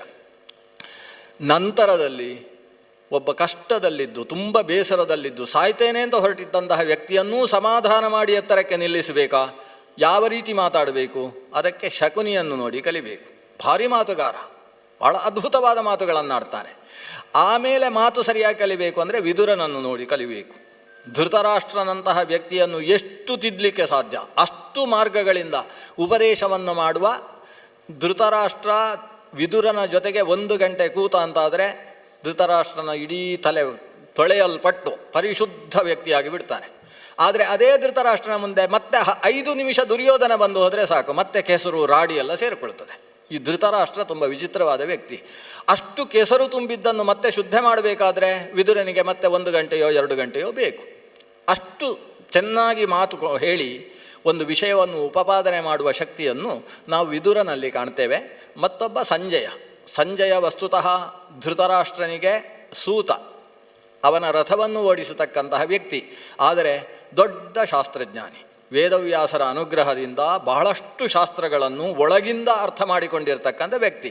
ಸುಮ್ಮನೆ ಶಾಸ್ತ್ರದ ಕೊಟೇಶನ್ ಕೊಡುವವ ಅಲ್ಲ, ಅದರದ್ದು ಆಂತರ್ಯ ಏನು ಅನ್ನುವುದನ್ನು ಅರಗಿಸಿಕೊಂಡಿರ್ತಕ್ಕಂತಹ ವ್ಯಕ್ತಿ ಸಂಜಯ. ಇವರ ಮಾತುಗಳನ್ನು ನಾವು ಓದ್ತಾ ಇದ್ದರೆ ನಾವು ಕೂಡ ಹೇಗೆ ಮಾತಾಡಬೇಕು ಅನ್ನುವುದನ್ನು ಅಧ್ಯಯನ ಮಾಡುವುದಕ್ಕೆ ಸಾಧ್ಯವಾಗ್ತದೆ. ಅಂತಹ ಮಾತುಗಾರರಲ್ಲಿ ತಾಮಸ ಮಾತುಗಾರ ಅವನು ಶಕುನಿ. ಸಾಮಾನ್ಯವಾಗಿ ಈ ಭಾರತದ ಉತ್ತರದ ಎಡಭಾಗದಿಂದ ಬಂದವರೆಲ್ಲ ಹೀಗೆ ಇರ್ತಾರೆ ಅಂತ ಲೆಕ್ಕ. ಬಹಳಷ್ಟು ನಾವು ರಾಮಾಯಣದಲ್ಲಿ ನೋಡ್ತೇವಲ್ವ. ರಾಮಾಯಣದಲ್ಲಿ ಮಂಥರೆಯ ಯಜಮಾನಿತಿಯಾದಂತಹ ಕೈಕೇಯಿ ಇವರೆಲ್ಲ ಸ್ವಲ್ಪ ಆ ಕಡೆಯವರೇ. ಕೇಕೆಯ ದೇಶ ಅಂತ ಹೇಳಿದರೆ ಅದೆಲ್ಲ ಆ ಕಡೆಗೆ. ಸ್ವಲ್ಪ ಈ ಗಾಂಧಾರ ಅಂತ ಹೇಳಿದರೆ ಈ ಗಾಂಧಾರದ ರಾಜಕುಮಾರನಾಗಿರ್ತಕ್ಕಂತಹ ಶಕುನಿ ಇವತ್ತು ಗಾಂಧಾರವೇ ಮುಂದಕ್ಕೆ ಕಾಂಧಾರ ಅಂತ ಹೆಸರಾಗುತ್ತೆ. ಕಾಂಧಾರ ಹೋಗಿ ಕಾಂಗಾರ ಅಂತ ಹೆಸರಾಗ್ತದೆ. ಆಮೇಲೆ ಈಗ ಕಂದಹಾರ್ ಅಂತ ಕರೀತಾರೆ. ಅಫ್ಘಾನಿಸ್ತಾನದ ಕಡೆಯಲ್ಲಿ ಬರತಕ್ಕಂತಹ ಪ್ರದೇಶ ಅದು. ಆ ಪ್ರದೇಶದಿಂದ ಬಂದಿರತಕ್ಕಂಥ ಒಬ್ಬ. ಅವನು ಯಾಕೆ ಬಂದ ಅಂತ ವೇದವ್ಯಾಸರು ಮಹಾಭಾರತದಲ್ಲಿ ಬರೀಲಿಲ್ಲ. ಶಕುನಿ ಯಾಕೆ ಬಂದ ಅಲ್ಲಿಂದ, ಸುಮ್ಮನೆ ಅಲ್ಲೇ ಇದ್ದಿದ್ರೆ ಚೆನ್ನಾಗಿರ್ತಿತ್ತು. ಈ ಮಹಾಭಾರತ ಇಷ್ಟು ಕಿರಿಕಿರಿಯೇ ಇರ್ತಿರಲಿಲ್ಲ. ಅವನು ಬಂದದ್ರಿಂದ ಎಲ್ಲ ಎಡವಟ್ಟಾಗಿ ಹೋಗಿದೆ. ಈ ಮಹಾಭಾರತ ಅಣ್ಣ ತಮ್ಮಂದಿರ ಗಲಾಟೆಗೆ ಮೂಲ ಕಾರಣ ಆ ಸೋದರ ಮಾಮ ಆಗಿಬಿಟ್ಟಿದ್ದಾನೆ. ಅವನು ಅಲ್ಲಿ ಬಂದದ್ದು ಯಾಕೆ? ಅವನು ವಸ್ತುತಃ ಬಂದದ್ದಕ್ಕೆ ಕಾರಣ ನಮಗೆ ವೇದವ್ಯಾಸರ ಮಾತಿನಲ್ಲಿ ಅನಿಸುವುದು, ಧೃತರಾಷ್ಟ್ರನಿಗೆ ಯಾರೂ ಕೂಡ ಸಹಕಾರಿಗಳಿಲ್ಲ ಅನ್ನೋದು ಕಾರಣವಾಗಿತ್ತು. ಇದು ವ್ಯಾಸರ ಮಾತಿನಲ್ಲಿ ನಮಗೆ ಅನ್ನಿಸೋದು. ಇವತ್ತು ಬೇರೆ ಬೇರೆ ಕಥೆ ಇದೆ, ನಾನು ಅದನ್ನು ನಿಮಗೆ ಒಂದು ಸಲ ಹೇಳುವುದಕ್ಕೆ ಈ ಪ್ರಕರಣವನ್ನು ತಗೊಂಡದ್ದು. ಕೆಲವರು ಏನು ಅಂದುಕೊಂಡಿದ್ದಾರೆ ಅಂದರೆ, ಶಕುನಿ ಯಾಕೆ ಬಂದದ್ದು ಅಂದರೆ, ಶಕುನಿಯ ತಮ್ಮಂದಿರನ್ನೆಲ್ಲ ಸ್ವತಃ ದುರ್ಯೋಧನನೇ ಕೊಲ್ಲಿಸಿ ಹಾಕಿದ್ದ, ಆದ್ದರಿಂದ ಶಕುನಿ ಏನಾದರೂ ಮಾಡಿ ಈ ಭೀಷ್ಮ, ಈ ದುರ್ಯೋಧನ ಇವರ ಕುಟುಂಬವನ್ನು ಹಾಳು ಮಾಡಬೇಕು ಅಂತ ಇಲ್ಲಿ ಬಂದಿದ್ದ ಅಂತ ಒಂದು ಕಥೆಯನ್ನು ಕಟ್ಟಿದ್ದಾರಲ್ಲ. ಈ ಕಥೆ ವೇದವ್ಯಾಸರ ಕಥೆ ಅಲ್ಲ. ಪುಣ್ಯಕ್ಕೆ ವೇದವ್ಯಾಸರ ಮಹಾಭಾರತ ಅಂತೇನಿದೆ, ಅದು ಕನ್ಯಾಕುಮಾರಿಯಿಂದ ಕಾಶ್ಮೀರದ ತನಕ ಸಿಗುವ ಯಾವ ಗ್ರಂಥದಲ್ಲೂ ಈ ಕಥೆ ಇಲ್ಲ. ಅದು ಯಾರೋ ಆಮೇಲೆ ಮಹಾಭಾರತದಲ್ಲಿ ಕೈಯಾಡಿಸೋರು ಸಿಕ್ಕಾಪಟ್ಟೆ ಜನ ಇರುವುದಿಲ್ವ? ಈ ರಾಮಾಯಣ ಮಹಾಭಾರತದಲ್ಲಿ ಕೈ ಹಾಕಿದವರಿಗೆ ಲೆಕ್ಕವೇ ಇಲ್ಲ. ಕುಮಾರವ್ಯಾಸನೇ ಹೇಳ್ತಾನೆ, ತಿಣುಕಿದನು ಫಣಿರಾಯ ರಾಮಾಯಣದ ಕವಿಗಳ ಭಾರದಲ್ಲಿ ಅಂತ. ರಾಮಾಯಣದ ಒಳಗೆ ಕೈ ಹಾಕಿದವರ ಭಾರ ಇವತ್ತು ಜನಕ್ಕೆ ಸಹಿಸಲಿಕ್ಕೆ ಆಗುವುದಿಲ್ಲ. ಹಾಗೆ ಮಹಾಭಾರತದಲ್ಲೂ ಕೂಡ ಅನೇಕರು ಕೈಯಾಡಿಸಿ ಅನೇಕ ಕಥೆಗಳನ್ನು ಸೇರಿಸಿದ್ದಾರೆ. ವಸ್ತುತಃ ಶಕುನಿ ದುರ್ಯೋಧನಾದಿಗಳನ್ನು ಉದ್ಧಾರ ಮಾಡುವುದಕ್ಕೆ ಬಂದವನೇ ಹೊರತು ಇಲ್ಲಿ ಅಣ್ಣ ತಮ್ಮಂದಿರಲ್ಲಿ ಗಲಾಟೆಯನ್ನು ಕಟ್ಟಿಸಿ ಅದರಿಂದ ಮೂಲಕ ಪೆಟ್ಟು ತಿಂದು ಇವರನ್ನೆಲ್ಲ ಸಾಯಿಸುವ ಉದ್ದೇಶದಿಂದ ಬಂದದ್ದು ಅನ್ನುವ ಕಥೆ ಅದು ಇತಿಹಾಸದ ಕಥೆಯಲ್ಲ ಅನ್ನುವುದನ್ನು ನಾವು ಸ್ಪಷ್ಟ ಮಾಡಿಕೊಳ್ಳಬೇಕು. ಅದು ಇತಿಹಾಸ ಅಲ್ಲ, ಅದು ಆಮೇಲೆ ಬಣ್ಣ ಹಚ್ಚಿದಂತಹ ಕಥೆ, ಬಣ್ಣ ಹಚ್ಚುವವರು ಹೇಳಿದಂತಹ ಕಥೆ. ವಸ್ತುತಃ ಇರುವ ಕಥೆ ಅಲ್ಲ. ಇರುವ ಕಥೆ ಶಕುನಿ ಸ್ವತಃ ದುಷ್ಟ. ಅವನ ವ್ಯಕ್ತಿತ್ವವನ್ನು ವೇದವ್ಯಾಸರು ಹೇಳ್ತಾರೆ. ದುರ್ಯೋಧನೋ ಮನ್ಯುಮಯೋ ಮಹಾಧ್ರುಮಃ. ದುರ್ಯೋಧನ ಅವನು ಸ್ವತಃ ಇವತ್ತಿನ ಕಾಲಚಕ್ರಕ್ಕೆ ಸಂಬಂಧಪಟ್ಟಂತಹ ವ್ಯಕ್ತಿ, ಅಂದರೆ ಕಲಿಯುಗಕ್ಕೆ ಸಂಬಂಧಪಟ್ಟಂತಹ ಕಲಿ ಎನ್ನುವ ವ್ಯಕ್ತಿ, ಆತನೇ ದುರ್ಯೋಧನನಾಗಿ ಆವಿರ್ಭವಿಸಿದ್ದಾನೆ. ಶಕುನಿ ಯಾರು? ಈ ಹಿಂದಿನ ಕಾಲಚಕ್ರಕ್ಕೆ ಸಂಬಂಧಪಟ್ಟಂತಹ ವ್ಯಕ್ತಿ, ಅಂದರೆ ದ್ವಾಪರ ಯುಗಕ್ಕೆ ಸಂಬಂಧಪಟ್ಟ, ದ್ವಾಪರ ಯುಗದ ದೇವತೆ ಅಥವಾ ದ್ವಾಪರ ಯುಗದ ನಿಯಾಮಕನಾದ ದ್ವಾಪರ ಅಂತ ಒಬ್ಬ ದೈತ್ಯ. ಆ ದ್ವಾಪರ ಅನ್ನುವ ಶಕ್ತಿಯೇ ಶಕುನಿಯಾಗಿ ಆವಿರ್ಭವಿಸಿದ್ದಾನೆ. ಈ ದ್ವಾಪರ ಮತ್ತು ಕಲಿ ಅನ್ನುವ ಎರಡು ಯುಗ, ಕಾಲಚಕ್ರ ತಿರುಗತಕ್ಕಂತಹ ಸಂದರ್ಭ, ಆ ಕಾಲಚಕ್ರವನ್ನು ತಿರುಗಿಸಿದವರೇ ಈ ಶನಿ ಮತ್ತು ದುರ್ಯೋಧನ, ಆ ಶಕುನಿ ಮತ್ತು ದುರ್ಯೋಧನ. ಶಕುನಿ ಅನ್ನುವಲ್ಲಿ ಶನಿ ಅಂತ ಹೇಳಿದರೆ ಹೆಚ್ಚು ಬೇಸರ ಯಾರಿಗೂ ಆಗುವುದಿಲ್ಲ. ಯಾಕಂದರೆ ಶನಿಯನ್ನು ಕೂಡ ವ್ಯವಹರಿಸುವುದು ಇನ್ನೊಬ್ಬರು ತುಂಬ ಕಷ್ಟಪಡಬೇಕು ಅಂತ ನೋಡುವ ಗ್ರಹ ಅಂತ ಶನಿಯನ್ನು ವ್ಯವಹರಿಸುವುದು ಸಾಮಾನ್ಯ. ಅದಕ್ಕೆ ಕಾರಣ ಇತಿಹಾಸದಲ್ಲಿ ಶನಿ ಅಂತಕ್ಕಂತಹ ಒಂದು ಗ್ರಹ ಅದು ಯಾವ ಸ್ಥಾನದಲ್ಲಿರ್ತದೋ ಅಲ್ಲಿಂದ ಬೇರೆ ಕಡೆಗೆ ವಕ್ರದೃಷ್ಟಿಯನ್ನು ಬೀರತಕ್ಕಂಥ ಒಂದು ವಿಶಿಷ್ಟವಾದಂತಹ ಗ್ರಹ ಅನ್ನುವುದು ಅದಕ್ಕೆ ಕಾರಣವಾಗಿದೆ. ಅದೇ ರೀತಿಯಲ್ಲಿ ಶಕುನಿ ಎಲ್ಲಿ ಸೇರಿದ ಅಲ್ಲಿ ಎಲ್ಲಿಯಾದರೂ ಯಾರದೋ ಮೇಲೆ ವಕ್ರದೃಷ್ಟಿ ಬಿತ್ತು ಅಂತ ಅರ್ಥ. ಆ ರೀತಿಯಲ್ಲಿದ್ದಂತಹ ವ್ಯಕ್ತಿತ್ವ ಶಕುನಿ. ಆತ ದುರ್ಯೋಧನನಿಗೆ ಹೇಳಿದ, ನೋಡು ದುರ್ಯೋಧನ, ನೀನು ಪಾಂಡವರ ಸಂಪತ್ತಿನಿಂದಾಗಿ ವಿಚಲಿತನಾಗಿ ಬಿಟ್ಟಿದ್ದಿ. ಅವರ ಸಂಪತ್ತು, ಅವರ ರಾಜ್ಯ ಅವೆಲ್ಲವೂ ನಿನ್ನ ಕೈಗೆ ಬರುವ ಹಾಗೆ ನಾನು ಮಾಡಿಕೊಡ್ತೇನೆ. ಅದಕ್ಕೆ ಇರುವುದು ಒಂದೇ ಮಾರ್ಗ. ಅವರನ್ನು ಹೊಡೆದು ಬಡೆದು ಅವರ ಸಂಪತ್ತನ್ನು ಅಪಹರಿಸುವುದಕ್ಕೆ ಸಾಧ್ಯ ಇಲ್ಲ. ಸಾಕ್ಷಾತ್ ದೇವೇಂದ್ರನೇ ನಮ್ಮ ಪಕ್ಷದಲ್ಲಿ ನಿಂತರೂ ಕೂಡ ಕೃಷ್ಣನ ಸಹಕಾರವುಳ್ಳ ಪಾಂಡವರನ್ನು ಬೀಳಿಸುವುದಕ್ಕೆ ಸಾಧ್ಯವೇ ಇಲ್ಲ. ಗಾಂಡೀವಿಯಾದಂತಹ ಅರ್ಜುನನ ಮುಂದೆ ನಿಲ್ಲುವುದಕ್ಕೆ ಎದೆಗಾರಿಕೆಯುಳ್ಳಂತಹ ವ್ಯಕ್ತಿಗಳು ಸಪ್ತದ್ವೀಪ ವಸುಂಧರ ಅಂತ ಕರೆಸಿಕೊಂಡ ಈ ಭೂಮಿಯಲ್ಲಿ ಯಾರೂ ಇಲ್ಲ. ಹಾಗಾದರೆ ಏನು ಮಾಡಬೇಕು? ಧರ್ಮರಾಜನಲ್ಲಿ ಧರ್ಮ ಇದೆ. ಆ ಧರ್ಮ ಇರುವ ಕಾರಣದಿಂದ ದೇವತೆಗಳ ರಕ್ಷಣೆ ಅವನಿಗಿದೆ. ಆದರೆ ಅವನಲ್ಲಿರುವ ಧರ್ಮವನ್ನೇ ಬಂಡವಾಳವನ್ನಾಗಿಸಿಕೊಂಡು ನಮ್ಮ ಅಧರ್ಮದಿಂದ ಅವೆಲ್ಲವನ್ನೂ ಕೂಡ ನಮ್ಮ ಕೈಗೆ ತೆಗೆದುಕೊಳ್ಳುವುದಕ್ಕೆ ಸಾಧ್ಯ ಇದೆ ಅಂತ ಹೇಳಿ ತನ್ನ ಕೈಯಲ್ಲಿದ್ದಂತಹ ದಾಳಗಳನ್ನು ತೋರಿಸಿದ. ಈ ದಾಳಗಳ ಮೂಲಕ ನಾನು ಅವರ ಸಮಗ್ರ ಸಂಪತ್ತನ್ನು ನಿನ್ನ ಪಾದ ತಲದಲ್ಲಿ ಬೀಳುವ ಹಾಗೆ ಮಾಡಿಬಿಡ್ತೇನೆ. ದುರ್ಯೋಧನನಿಗೆ ಮಾವನ ಮೇಲೆ ಅತಿಶಯಿತವಾದಂತಹ ವಿಶ್ವಾಸ. ಇವರು ಹೇಳಿದ್ದನ್ನು ಹೇಳಿದ ಹಾಗೆ ಮಾಡ್ತಾರೆ ಅನ್ನುವ ವಿಶ್ವಾಸ. ವಸ್ತುತಃ ಆ ವಿಶ್ವಾಸಕ್ಕೆ ಕಾರಣ ಇರಲಿಲ್ಲ. ಯಾಕಂದರೆ ಅವನು ಏನೇನನ್ನು ಹಿಂದೆ ಹೇಳಿದ್ದಾನೋ, ಹೀಗೆ ಮಾಡ್ತೇನೆ ಹಾಗೆ ಮಾಡ್ತೇನೆ ಅಂತ ಅವನು ಯೋಜನೆ ಹಾಕಿ ಕೊಟ್ಟಿದ್ನೋ, ಆ ಯಾವ ಯೋಜನೆಯೂ ಕೂಡ ದುರ್ಯೋಧನನಿಂದ ಯಶಸ್ವಿಗೊಳಿಸುವುದಕ್ಕೆ ಸಾಧ್ಯವಾಗಿರಲಿಲ್ಲ. ಶಕುನಿ ಹೇಳಿದ ಯೋಜನೆ ಯಾವುದೂ ಯಶಸ್ಸನ್ನು ಕೊಡಲಿಲ್ಲ. ಆದರೂ ಕೂಡ ಶಕುನಿಯ ಮೇಲೆ ವಿಶ್ವಾಸ. ಯಾಕಂದರೆ ಆತ ಯೋಜನೆ ಮಾಡಿದ್ದು 100ಕ್ಕೆ 100 ಸರಿಯಾಗಿತ್ತು. ಆದರೆ ಏನು ಮಾಡುವುದು? ನಮ್ಮ ಹಣೆ ಬರಹ ಸರಿ ಇಲ್ಲ, ಅದಕ್ಕೆ ಅದು ತಪ್ಪಿ ಹೋಯಿತು. ಹೀಗೆ ಅಂದುಕೊಂಡಿದ್ದಾನೆ ದುರ್ಯೋಧನ. ತಾನು ಇವತ್ತಲ್ಲ ನಾಳೆ ಶಕುನಿ ಕೊಟ್ಟಂತಹ ಮಾರ್ಗದರ್ಶನದ ಮೂಲಕವೇ ಸಮಗ್ರ ಐಶ್ವರ್ಯಕ್ಕೆ ಅಧೀಶನಾಗಿ ಬಿಡ್ತೇನೆ ಅನ್ನುವ ವಿಶ್ವಾಸ ಅವನಿಗಿದೆ. ಶಕುನಿ ದುರ್ಯೋಧನನನ್ನು ಕರೆದುಕೊಂಡು ಧೃತರಾಷ್ಟ್ರನ ಹತ್ತಿರಕ್ಕೆ ಹೋದ.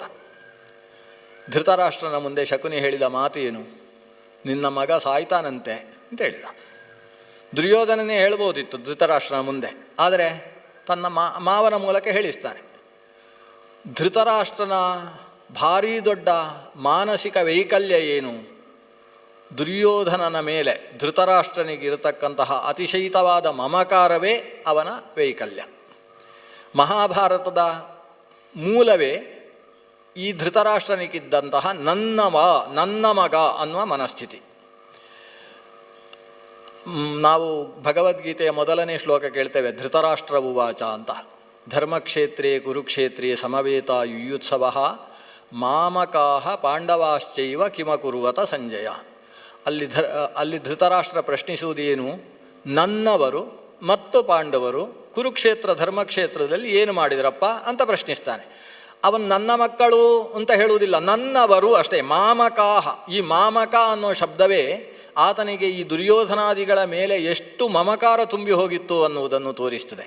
ಈ ಮಮಕಾರದ ಕಾರಣದಿಂದ ಆತ ಒಳ್ಳೆಯ ಅಧ್ಯಯನ ಸಂಪನ್ನನಾದವ, ಒಳ್ಳೆಯ ಧರ್ಮಿಷ್ಠನಾದವ. ಅಷ್ಟಾಗಿದ್ದೂ ಕೂಡ ಅವನ ಧರ್ಮಜ್ಞಾನ ಶಾಸ್ತ್ರಜ್ಞಾನ ಎಲ್ಲವೂ ಮುಚ್ಚಿ ಹೋಗಿತ್ತು. ಈ ಮಮಕಾರ ಅನ್ನುವುದು ಒಂದೇ ಧೃತರಾಷ್ಟ್ರ ಕೊನೆಯಲ್ಲಿ ಅನುಭವಿಸಿದ ಅತ್ಯಂತ ದುರ್ಭರ ಪರಿಸ್ಥಿತಿಗೆ ಕಾರಣವಾಗಿ ಬಿಡ್ತದೆ. ಆತನಲ್ಲಿ ಒಳ್ಳೆಯ ಜ್ಞಾನ ಇತ್ತು, ಒಳ್ಳೆಯ ಭಾವನೆಯೂ ಇತ್ತು, ಧರ್ಮಜ್ಞತೆಯೂ ಇತ್ತು. ಆ ಎಲ್ಲ ಕಾರಣಗಳಿಂದಲೇ ಭೀಷ್ಮಾದಿಗಳು ಏನು ತೊಂದರೆ ಬಂದರೂ ಕೂಡ ತಾವು ಧೃತರಾಷ್ಟ್ರನನ್ನು ಬಿಟ್ಟು ಬೇರೆ ಕಡೆಗೆ ಸಾಗಲಿಲ್ಲ. ಆದರೆ ಆತನ ಮಮಕಾರ ಅದು ಇಡೀ ವಂಶವನ್ನೇ ನಿರ್ವಂಶ ಮಾಡುವಲ್ಲಿ ತನಕ ಬೆಳೆದು ಹೋಯಿತು. ಧೃತರಾಷ್ಟ್ರನ ಮುಂದೆ ಬಂದು ಶಕುನಿ ಇಷ್ಟು ಹೇಳಿದಾಗ ಧೃತರಾಷ್ಟ್ರ ತನ್ನ ಮಗನನ್ನು ಕರೆಸಿಕೊಂಡು ಅವನ ಮೈಯನ್ನೆಲ್ಲ ಮುಟ್ಟಿ ನೋಡ್ತಾನೆ. ನೋಡಿದರೆ ಅವ ಮೊದಲು ಎಷ್ಟಿದ್ನೋ ಅದರ 3 ಪಾಲು ಮಾತ್ರ ಇದ್ದಾನಂತೆ, ಅಂದರೆ 4ನೇ ಭಾಗದಷ್ಟು ಕಡಿಮೆ ಆಗಿ ಹೋಗಿದ್ದಾನಂತೆ ದುರ್ಯೋಧನ. ಬಹುಶಃ ಅವನಿಗೆ ಅವಮಾನ ಆಗಿ 1 ತಿಂಗಳು ಕೂಡ ಆಗಿರಲಿಕ್ಕಿಲ್ಲ ಈ ಪ್ರಸಂಗದಲ್ಲಿ. ಆದರೆ ಅಷ್ಟರಲ್ಲಿ ಆತ 100 kg ಇದ್ದವ 75 kg ಆಗಿದ್ದಾನೆ ಅಂತ ಅರ್ಥ. 4/4 ಇಳಿದು ಹೋಗಿದ್ದಾನಂತೆ. ಅವನ ಮೈಯಲ್ಲಿ ನರಗಳೆಲ್ಲ ಈ ತಂದೆಯ ಕೈಗೆ ಅಂಟುವುದಕ್ಕೆ ಪ್ರಾರಂಭವಾದವು. ಇಷ್ಟು ವಿವರಣನಾಗಿ ಇಷ್ಟು ಶರೀರ ಕೃಶನಾಗಿರತಕ್ಕಂತಹ ಮಗನನ್ನು ನೋಡಿ ಅವನ ಕರುಳು ಹಿಂಡಿದ ಹಾಗೆ ಆಗಿ ಹೋಗ್ತದೆ. ಗಾಂಧಾರಿಯನ್ನು ಕೂಗಿ ಕರೀತಾನೆ, ನೋಡು ನಿನ್ನ ಮಗನನ್ನು ಹೇಗಾಗಿದ್ದಾನೆ. ಈ ದುರ್ಯೋಧನಾದಿಗಳ ಪರಿಸ್ಥಿತಿ ಇದು. ತಂದೆ ತಾಯಿ ಇಬ್ಬರೂ ನೋಡುವ ಹಾಗಿಲ್ಲ ಇವರನ್ನು. ಒಬ್ಬಳು ಕಣ್ಣಿಗೆ ಬಟ್ಟೆ ಕಟ್ಟಿಕೊಂಡಿದ್ದಾಳೆ, ಇನ್ನೊಬ್ಬನಿಗೆ ಸಾಕ್ಷಾತ್ ಕಣ್ಣೇ ಇಲ್ಲ. ಈ ಪರಿಸ್ಥಿತಿಯಲ್ಲಿ ಮಕ್ಕಳನ್ನು ನೋಡಲಾರರು, ಮೈಯಲ್ಲಿ ಮುಟ್ಟಿ ನೋಡ್ತಾರೆ. ಮೊದಲು ಇದ್ದ ಹಾಗಿಲ್ಲ ಇವ ಮಗ ಎಷ್ಟು ತೆಳ್ಳಗಾಗಿದ್ದಾನೆ, ಜ್ವರ ಬಂದಿದೆ ಅಂತ ಅನಿಸ್ತದೆ, ಯಾಕೆ ಹೀಗೆ ಅಂತ ಪ್ರಶ್ನಿಸುವುದಕ್ಕೆ ಶುರು ಮಾಡಿದರು.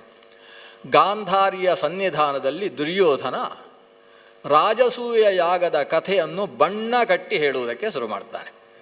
ಮಹಾಭಾರತದಲ್ಲಿ 3 ಅಧ್ಯಾಯಗಳು ದುರ್ಯೋಧನ ಹೇಳತಕ್ಕಂಥ ಕಥೆ. ನಮಗೆ ಆ ರಾಜಸೂಯ ಯಾಗದ ಹೊತ್ತಿಗೆ ಎಲ್ಲೆಲ್ಲಿಂದ ಏನೇನು ಉಡುಗೊರೆಗಳಿಗೆ ಬಂದಿದ್ವು ಅನ್ನುವುದು ಲಿಸ್ಟ್ ಸಿಗುವುದು ಇಲ್ಲಿ ವಸ್ತುತಃ. ಇಲ್ಲಿ ದುರ್ಯೋಧನನ ಬಾಯಿಯಲ್ಲೇ ಸಿಗುವುದು. ಅವನು ಹೇಳ್ತಾನೆ, ಸಿಂಹಳದಿಂದ ಯಾವುದು ಬಂತು, ಶ್ರೀಲಂಕಾದಿಂದ. ಸಮುದ್ರದಲ್ಲಿ ಏನೇನು ವಸ್ತುಗಳುಂಟು ಎಲ್ಲವನ್ನೂ ಕೂಡ ವರ್ಣನೆ ಮಾಡಿ ಹೇಳ್ತಾನೆ. ಇಂತಹ ವಸ್ತುಗಳೆಲ್ಲ ಸಿಂಹಳ ದೇಶದಿಂದ ಬಂದಿತ್ತು. ಚೀನಾದಿಂದ ಯಾವುದು ಬಂದಿದೆ ಅಂತ. ನಮಗೆ ಚೀನಾದ ಹೆಸರು ಬರುವುದು ಇಲ್ಲೇ. ಮಹಾಭಾರತದಲ್ಲಿ 3 ಕಡೆ ಚೀನಾದ ಕಥೆ ಬರ್ತದೆ. ಅದು ಚೀನಾ ಅನ್ನುವುದು ಇವತ್ತಿನ ಹೆಸರಲ್ಲ, ಮಹಾಭಾರತದ ಕಾಲದ ಹೆಸರು. ಈ ಕಡೆ ಬ್ರಹ್ಮದೇಶದಿಂದ, ಬ್ರಹ್ಮ ಅಂದರೆ ಇವತ್ತು ಬರ್ಮಾ ದೇಶ ಅಂತ ಕರಿತೇವೆ, ಅಲ್ಲಿಂದ ಏನೇನು ವಸ್ತುಗಳು ಬಂದವು ನೋಡಿ. ಚೀನಾ ದೇಶದಿಂದ ಬಂದ ವಸ್ತುಗಳೆಲ್ಲ ಚಳಿಗಾಲದಲ್ಲಿ ಧರಿಸುವುದಕ್ಕೆ ಬೇಕಾದ ಕಂಬಳಿಗಳು.